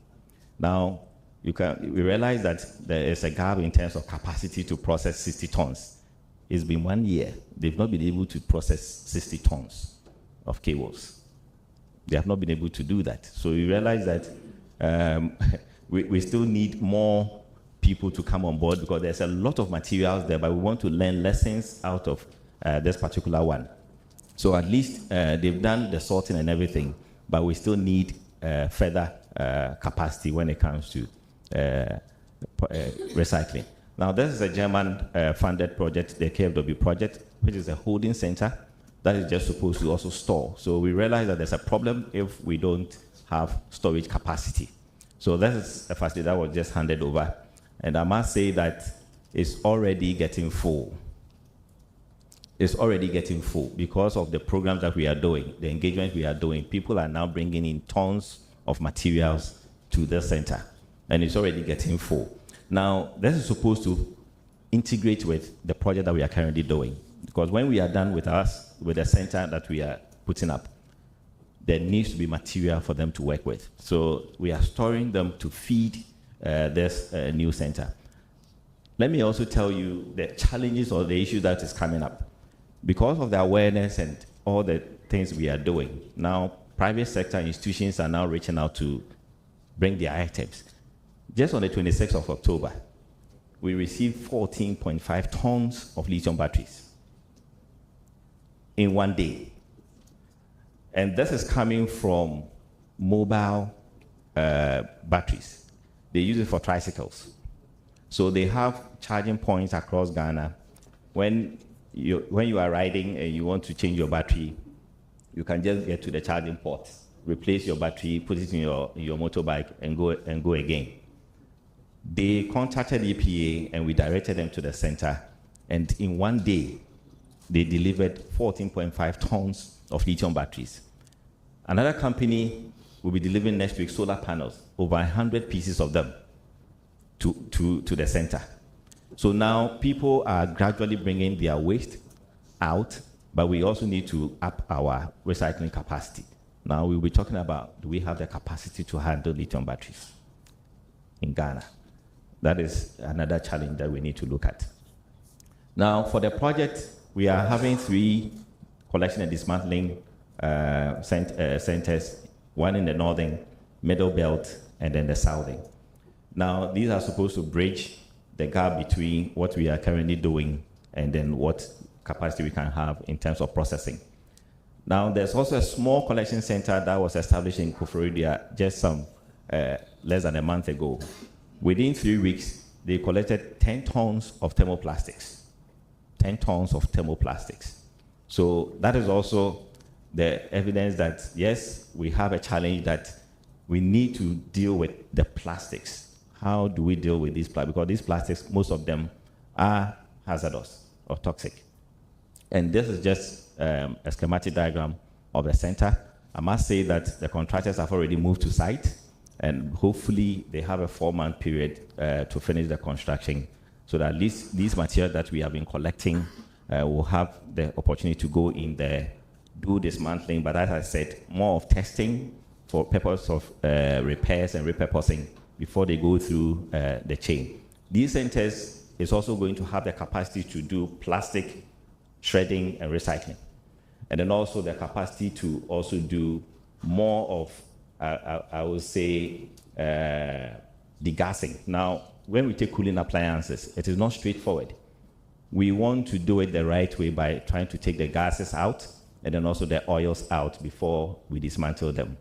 Now, the ODS needs to be destroyed. As I said, we have a company that have a rotary cane incinerator that's now ready to take the ODS and destroy them. So that is the processes that we have established to actually take most of the hazardous materials from these facilities to the incinerator that is being put up. This is just a schematic diagram.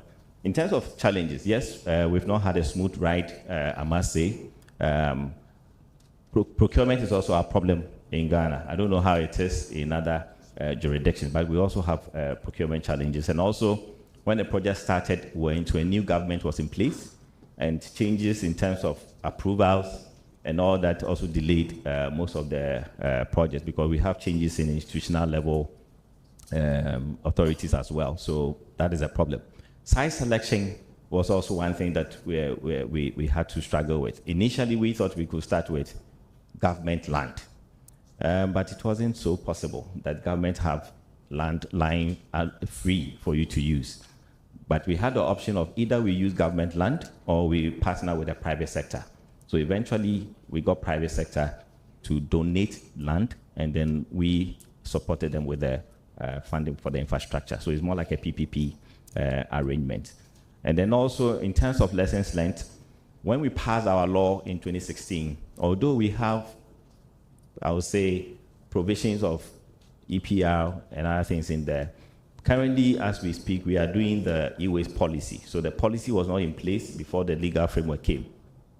There are now issues of circular economy policies that are coming up that need to be looked at broadly. So the policy will come with new changes in terms of circular economy principles when it comes to electronics that needs to be integrated. Mainly will lead to also reforms within our legal framework. EPR, yes, our current law has provisions of EPR, and as you know, we are adopting, I would say, a hybrid of the EPR. Government is controlling the financing through the collection of the eco-levy, and then we also putting systems for industry to also play a role in the taking back of the items. It's not been smooth, although we are collecting the money, and I'm sure Kenya mentioned the eco-levy. So just one comment about the eco-levy. Yes, implementation started, but the amount of money that needs to be paid to be able to recycle these items is not enough. And I can tell you that is because private sector doesn't want to pay the full cost of that eco-levy. So if you look at the Act 917, you have pretty much the fees, but what they are paying is not what is in the law. They actually, I would say, negotiated these fees to come down entirely. And if you don't do that, I'm sure they will say they don't want it. So that is a challenge. Now, the new policy is looking at new arrangements when it comes to the EPR. We might be adopting different strategies, looking at different markets. And then also looking at strategies that's looking at electric vehicle batteries. It's also becoming very prominent within our jurisdiction. And the plastics, as I mentioned, we need to have a look at it.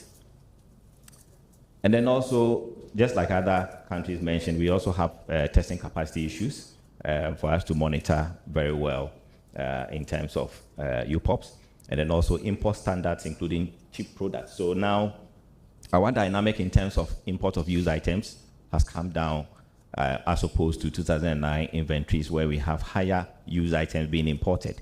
Now we have more new items being imported, but cheap in standard. So that is something that we need to also look at, because it has a potential to affect our generation levels. And also EV batteries is also coming up because there's the potential or the discussion that cheaper or used EV batteries will be imported or exported into developing countries when they have used about 80% of their battery life being imported into developing countries as used EV batteries to be used in Africa. So there needs to be some import standards to look at some of these things. Otherwise, the discussion will just be going around and we will never end. The same with solar PV. We need to have that also in place.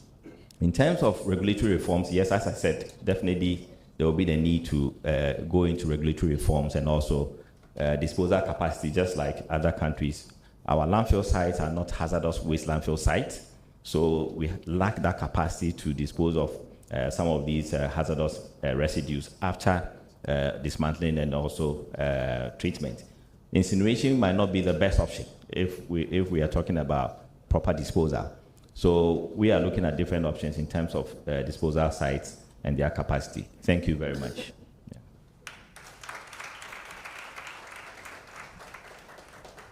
Quite a robust presentation. Mr. Larry, could you please respond to that first question I asked before taking this thing?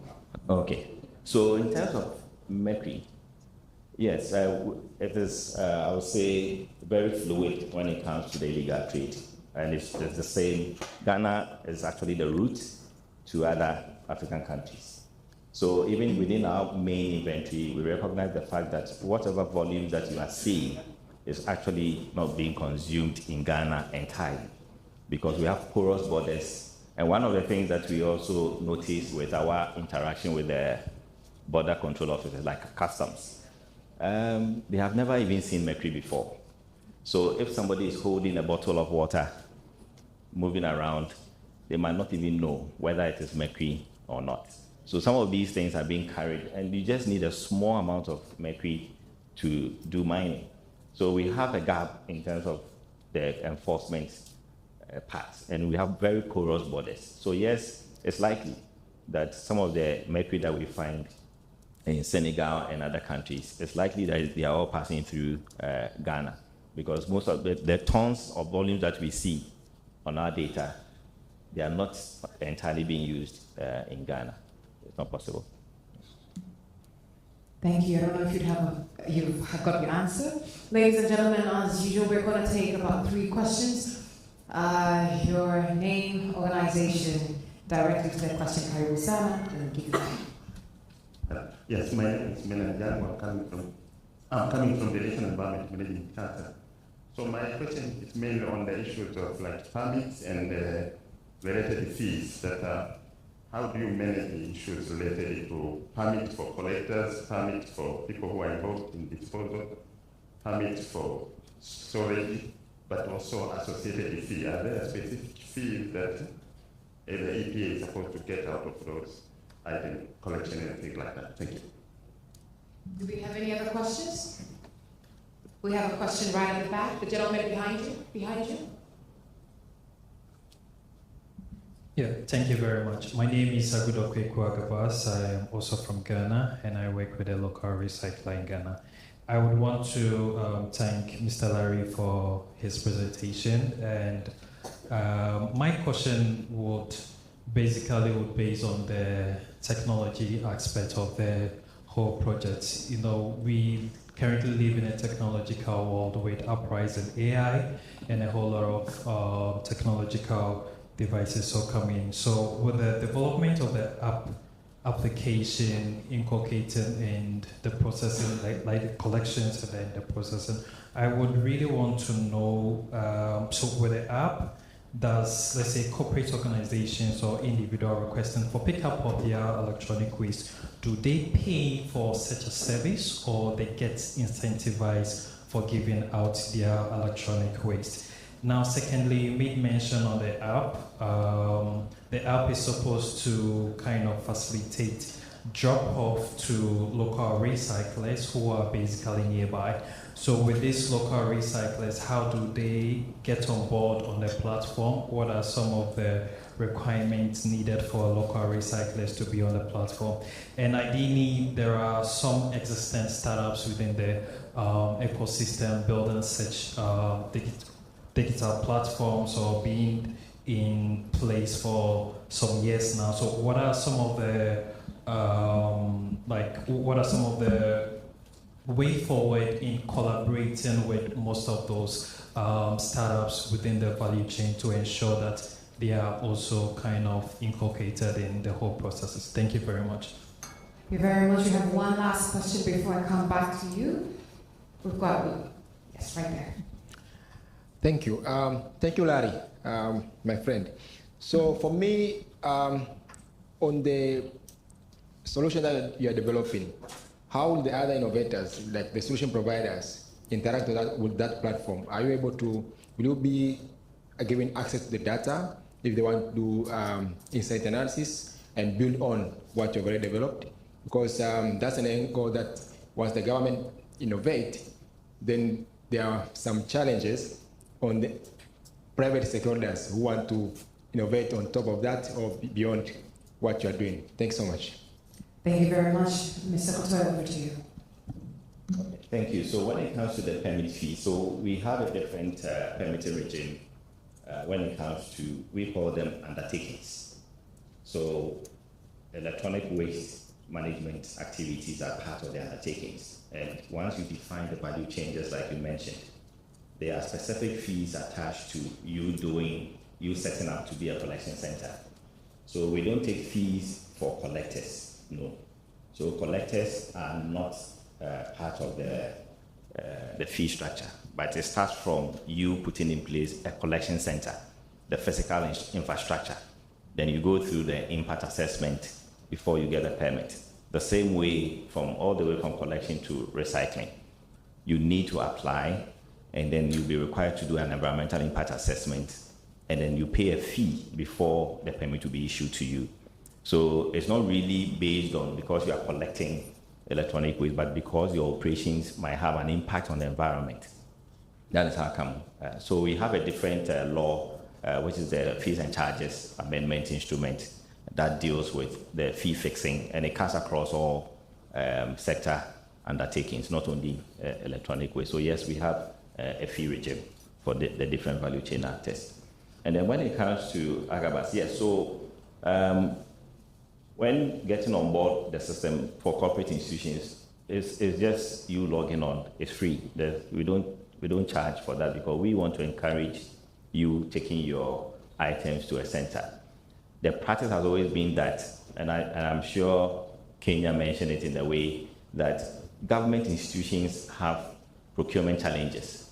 You cannot dispose of items without telling the procurement officer or the finance people that you are disposing of your items. They consider those items as government property. So you cannot just say that you are giving your items to a collector. It has to go through auctioning process. Now what we noticed was that the auctioning process, they end up giving the items to people who have not been permitted. So they give it to scrap dealers at the end of the day, and they dismantle it in a way that we don't want.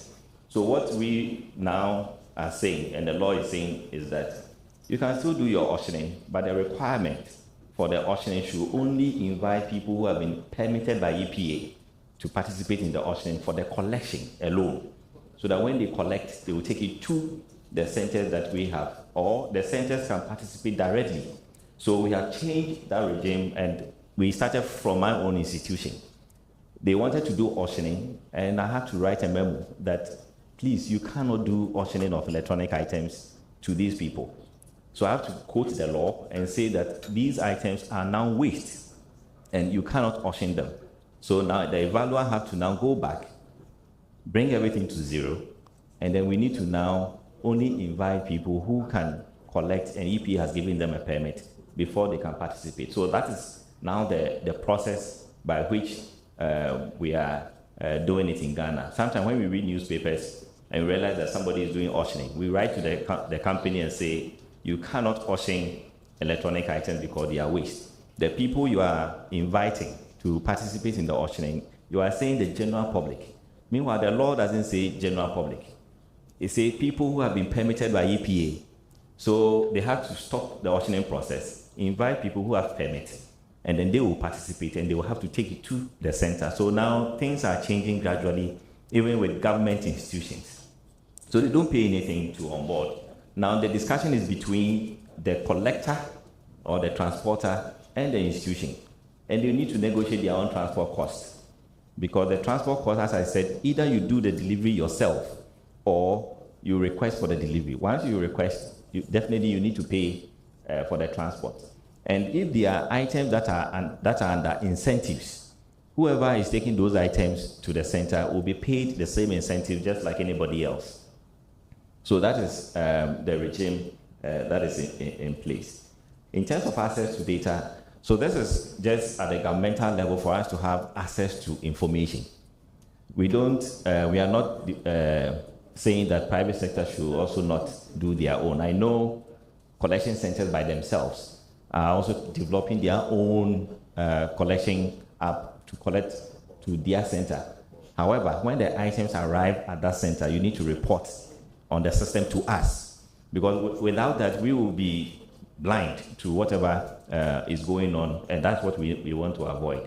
So this is just at the government level, and whatever you are doing at the center level needs to feed into it, and then we can all share data at the end of the day. Yeah. Ladies and gentlemen, do we have any other questions? Wonderful. A hand of applause to Mr. Kotor. Asante sana. To the stage Colonel Alassane Ngom, an agronomy, water, and forest engineer specializing in administration and project management and development strategy, who has led multiple projects in sustainable forest management and development. Ladies and gentlemen, a round of applause to Colonel Alassane Ngom, National Project Coordinator, EHPMP Senegal. Makofi, mabibi na mabwana, a hand of applause, a healthy round of applause.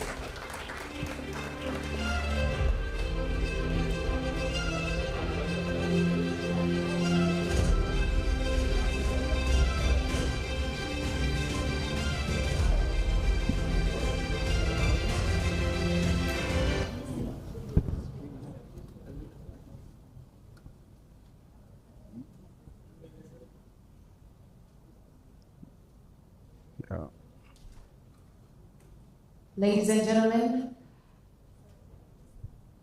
we are sorting out Colonel Ngom's presentation, Alanis's presentation. In the meantime,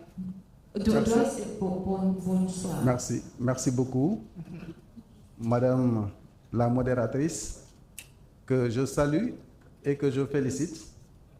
Merci vraiment pour nous permettre d'être en vie et de pouvoir écouter ce soir. Il est difficile de passer cet après-midi quand on a déjà mangé, mais je crois qu'avec elle, elle nous a permis vraiment de revivre un peu.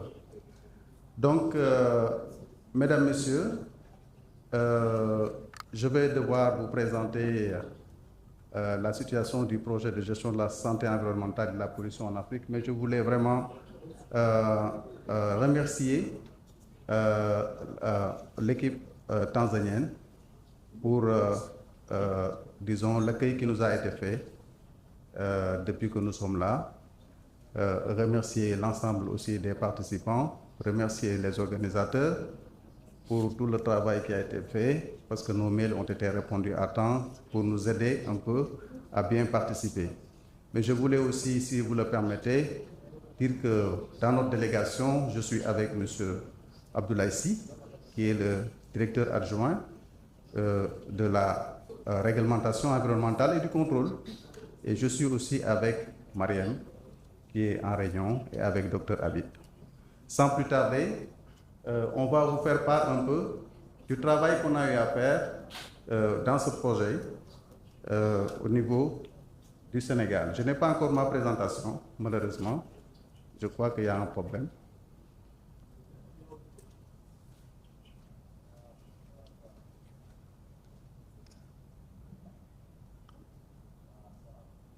We have a little bit of a technical challenge, but the presentation is coming up. I apologize in advance. How is Senegal? Bon, je crois que je vais commencer en disant que en fait, le projet au Sénégal est mis en œuvre au niveau de Dakar, notamment, comme vous le savez, le Sénégal est un pays ouest-africain. Nous sommes à l'extrême ouest disons, de l'océan Atlantique. Et Dakar est la partie la plus avancée dans l'océan Atlantique. Donc Dakar est une presqu'île. Nous avons un pays où la gestion durable des déchets est un problème majeur. Et il y a une grande quantité, presque 9000 tonnes par jour de déchets générés dans la ville de Dakar. Et aux derniers inventaires que nous avons eus, c'était en 2019, les US étaient inventoriés à 41 000 tonnes de US. Et la principale problématique dans ces déchets-là, c'est que ces déchets, généralement, font l'objet d'un brûlage à l'air libre. Donc, ça dégage des polluants organiques persistants non intentionnels. Il y a aussi une prolifération de décharges au niveau de la zone de Dakar, parce qu'il y a une décharge non contrôlée qui est à Dakar qui est mauvaise. C'est-à-dire que tous les déchets qui sont collectés vont là-bas. Mais au niveau des quartiers, il y a souvent des proliférations de de dépôts sauvages qui sont liés au fait que le système de collecte n'est pas bien performant. Donc, et la plupart du temps, ces déchets-là sont en réalité brûlés par les populations. Dans la zone aussi où nous sommes dans la ville de Dakar, mais nous sommes dans deux communes, la commune de Anne-Belair et la commune de Dalifort. Vous le verrez dans la carte, c'est les communes qui sont sur le littoral. Ils sont sur le littoral et il y a un tissu d'industrie qui jouxte pratiquement toute cette partie-là du pays. Des industries polluantes et tout ce puzzle-là fait que la gestion des déchets solides est un véritable problème au niveau de ces deux communes-là. Et ce que nous avons essayé de faire en mettant en œuvre le projet, c'est d'abord essayer de faire un état des lieux et une situation de référence au niveau des POP. On a fait des inventaires sur les sources de POP et aussi des inventaires sur les POP, aussi bien au niveau du sol, au niveau de l'air ambiant et au niveau des eaux. Ce qu'on a remarqué, c'est que les polluants organiques persistants sont bien présents. Les PCB indicateurs sont là, les PCB dioxine-like sont là, les HCB sont là, bien présents. Mais on a remarqué, parce qu'au niveau du pays, on n'a pas encore une norme pour les polluants organiques persistants, non intentionnels. On a utilisé une norme, la norme canadienne, et quand on a remarqué que la plupart des PCB n'ont pas encore atteint cette limite-là, mais on a remarqué des points chauds au niveau de la zone qui nous concerne, au niveau de ces deux communes-là. Et ces points chauds-là, où vraiment les limites commencent à atteindre la norme, on a essayé de voir quelles sont les causes qui pourraient être qui pourrait être à la base de cette situation. Et on a essayé de voir quelles sont les activités qui sont menées autour, notamment les industries, que ce soit des activités formelles ou non formelles. Et on a remarqué qu'effectivement, dans ces zones-là, comme je l'ai dit tantôt, il y a un brûlage des déchets, aussi bien des déchets solides mélangés que des déchets électroniques au niveau de ces quartiers.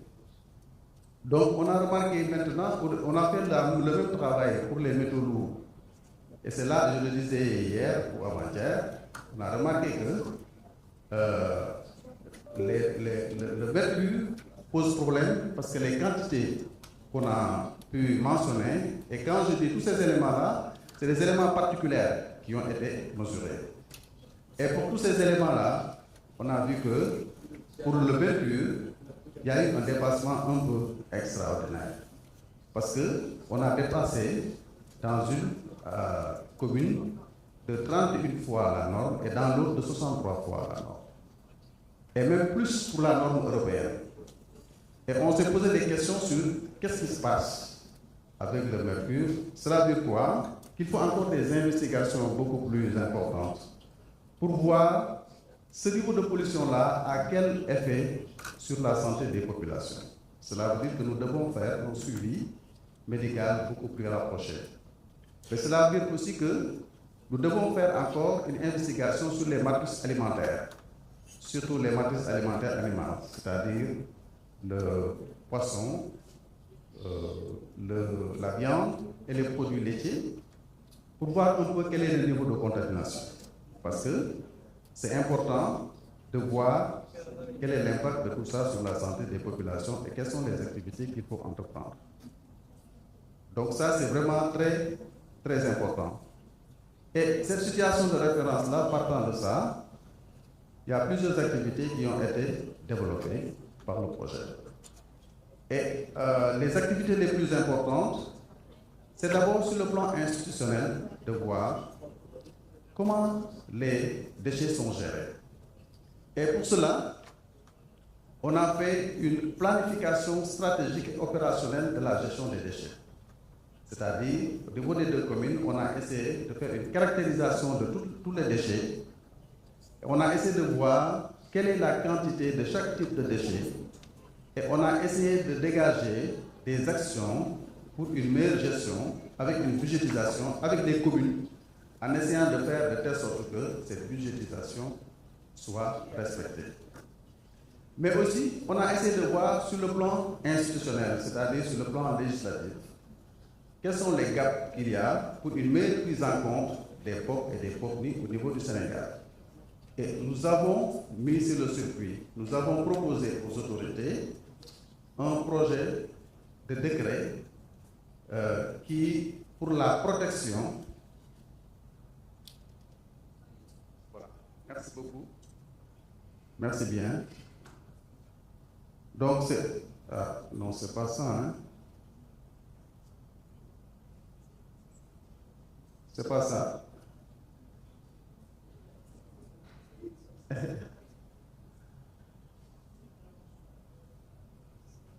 C'est pas ça qu'on avait. Ça c'est ce qu'on avait présenté. C'est pas ça. Donc en fait, on a essayé donc, on a mis sur le circuit un projet. C'est un projet de décret, pour la protection de la santé contre les polluants organiques persistants. Ce décret-là, il est à l'étude. C'est un projet d'arrêté interministériel sur les conditions de gestion des huiles usagées. Parce que dans notre zone d'intervention, les huiles usagées constituent un grand défi pour le pays. Donc, aujourd'hui, ces deux textes sont dans le circuit et sont très avancés. Et nous pensons qu'on pourrait les adopter d'ici la fin de l'année. Ça, c'est sur le plan peut-être institutionnel. Mais il y a aussi, sur le plan technique, il faut dire que notre zone d'intervention est aussi une zone humide. C'est une presqu'île, comme je l'ai dit, Dakar. Il y a la mer, mais il y a les lacs. Les lacs qui sont dans ces zones-là, qui sont des lacs extrêmement pollués. Pollués par les hydrocarbures, pollués par les déchets minuscules, les déchets solides. Et les populations ont vraiment une forte attente pour l'aménagement de ces lacs-là. Parce que c'est une zone qui faisait l'objet d'une grande inondation. Et le gouvernement a construit des bassins pour gérer ces inondations-là. Et ces bassins-là, aujourd'hui, sont très pollués. C'est des bassins qui sont censés recueillir des eaux de pluie, mais généralement, c'est des eaux usées qui sont déversées dans ces bassins-là. Et cela fait l'objet vraiment d'une pollution très grande et très préoccupante pour les populations. Donc, il y a une forte attente pour les populations pour l'aménagement de ces bassins. Maintenant, sur le plan des technologies que nous avons développées au niveau du projet, il y a d'abord qu'on a essayé de faire des points de regroupement normalisés pour gérer l'éparpillement ou les dépôts sauvages d'ordures. Ces points de regroupement normalisés, c'est des infrastructures qui permettent aux populations de venir déposer les déchets, parce que ce qui encourage la prolifération des déchets, des dépôts sauvages, c'est que généralement, la collecte est organisée par des camions, et quand les camions tasseuses viennent dans les quartiers pour récupérer des déchets, souvent, s'il y a des ménages qui ont raté le camion, ils n'ont plus là où mettre les déchets. Donc, ils les mettent à côté des maisons, et c'est comme ça qu'il y a la prolifération de ces déchets-là. Donc, du coup, ces infrastructures-là permettent, même si les gens ont raté les camions, de venir mettre les déchets, et il y a un regroupement préliminaire, ce qui fait que ça diminue fortement vraiment les déchets sauvages. Il y a aussi des activités d'aménagement des jardins publics, parce que généralement, ces déchets sauvages-là sont encouragés par le fait qu'il y a des espaces qui sont comme ça, laissés à eux-mêmes, non aménagés. Donc le projet a essayé d'aménager ces espaces-là par des espaces verts. Ça permet d'améliorer l'urbanisation, l'embellissement, et ça donne des aires aussi de jeu pour les enfants. Donc ça, c'est aussi disons, un aménagement qui est très important et très attendu par les populations. Du point de vue aussi des outils d'aide à la décision, le projet a fait des guides pour une meilleure gestion du plastique. Parce que le plastique est un péril très important au niveau de ces zones-là. Il y a un guide de bonne gestion des déchets plastiques qui a été élaboré et qui a été diffusé. Et même à la dernière minute, on veut maintenant les rendre beaucoup plus accessibles sous forme de manuels animés où les populations et l'ensemble des acteurs pourront mieux s'approprier de ces guides-là. Il y a un guide qu'on a fait aussi un guide de bonne pratique sur les huiles usagées. Et ce guide de bonne pratique-là, sur les huiles usagées aussi, est d'une importance capitale parce que ça permet de former les acteurs pour réduire le péril que constituent les huiles usagées. Il y a un autre guide de bonne pratique qui a été élaboré, c'est le guide de bonne pratique sur les PRN, les points de regroupement normalisés et les points de collecte. Parce que quand on est venu, on travaille de manière très étroite avec la SONAGED, qui est la société nationale qui est chargée de la gestion des déchets. Mais on a vu qu'ils ont développé des PRN, mais il n'y avait pas un guide qui permettait de mettre en place de bonnes PRN, donc de bonnes infrastructures. Et ça, c'est des éléments aussi très importants qui permettent un peu d'améliorer la gestion de ces déchets-là au niveau de nos zones d'intervention. Cette stratégie a été soutenue par une stratégie de communication pour un changement de comportement. Parce que nous avons vu que dans les différents acteurs qui sont impliqués dans la gestion des déchets ou la production ne sont pas soit au niveau d'information ou n'ont pas toutes les technologies requises pour un changement de comportement. C'est pourquoi on a fait un checklist qui a permis et qui nous permet à partir de la situation de référence qu'on a fait sur les POPDI, on a essayé de voir quelles sont les activités, c'est-à-dire quels sont les comportements, notamment les changements de cheminée, les changements de technologie qui s'imposent à eux pour avoir une technologie beaucoup plus forte. Et ça c'est un plan d'action que nous menons avec les différentes industries, les différentes unités de production pour baisser le niveau d'émission des POPNI. Et cette communication-là, il y a aussi une communication de radio en masse qui est dirigée par Mariam, peut-être qu'il y aura le temps d'en parler, qu'on salue et qui fait un excellent travail avec le Dr Habib. Et ça permet vraiment d'aller de l'avant. Et nous sommes aussi aidés par Madiguen sur la communication vraiment pour un changement de comportement avec des indicateurs pour voir dans quelle mesure est-ce que notre action est en train de porter ses fruits. Ça, c'est vraiment aussi très important. Il y a un autre aspect aussi qui est très important, c'est l'organisation des populations. Parce que quand le projet est arrivé, on s'est dit qu'il faut nécessairement que le projet ait un réceptacle. Et ce réceptacle-là, c'est les populations. Et les populations ont été organisées en réseau des acteurs locaux pour la santé environnementale. Et c'est une organisation très importante. Pour chaque commune, ce réseau-là a été organisé en partant des quartiers. Les quartiers ont été regroupés dans des assemblées générales et ont été regroupés également au niveau d'un comité directeur et d'un bureau exécutif. Cela veut dire quoi? Cela veut dire que dans chaque quartier, il y a une cellule de base qui est chargée de 3 choses. La première, c'est faire la sensibilisation pour les populations pour un changement de comportement. La deuxième chose, c'est de surveiller effectivement le nettoiement et l'hygiène au niveau de ces quartiers-là. Et la troisième chose, c'est de voir dans quelle mesure est-ce qu'on peut valoriser les déchets qui sont produits au niveau local.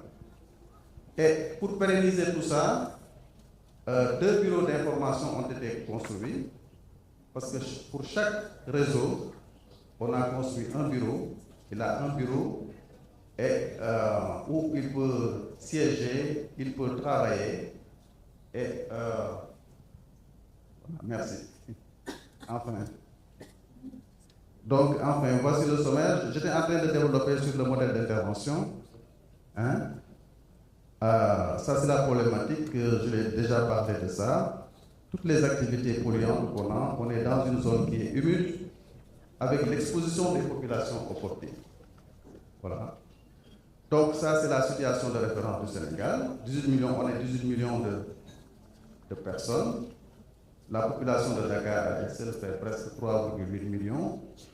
On a des productions de déchets, je le disais, 9 000 tonnes par jour, soit 0,5 kg par habitant. Vous voyez aussi la structure un peu de... Colonel, as you proceed, Colonel Alanis, I just want to humbly apologize. The system at a point refused to read the file, but luckily we've been able to get it up and running. We apologize. Ok, pas de problème. Je crois que ça c'est la décharge de Meubus. J'en ai déjà parlé, la décharge de Meubus. C'est tout, je veux dire, tout ce qui est collecté à Dakar va dans cette décharge-là. Vous voyez que vraiment c'est un bazar où il y a les animaux, les hommes et les ramasseurs. Hein? Ça, c'est notre zone d'intervention. Je le disais tantôt, nous sommes dans le littoral sénégalais avec 2 communes, la commune de Dalifort et la commune de Andelaire.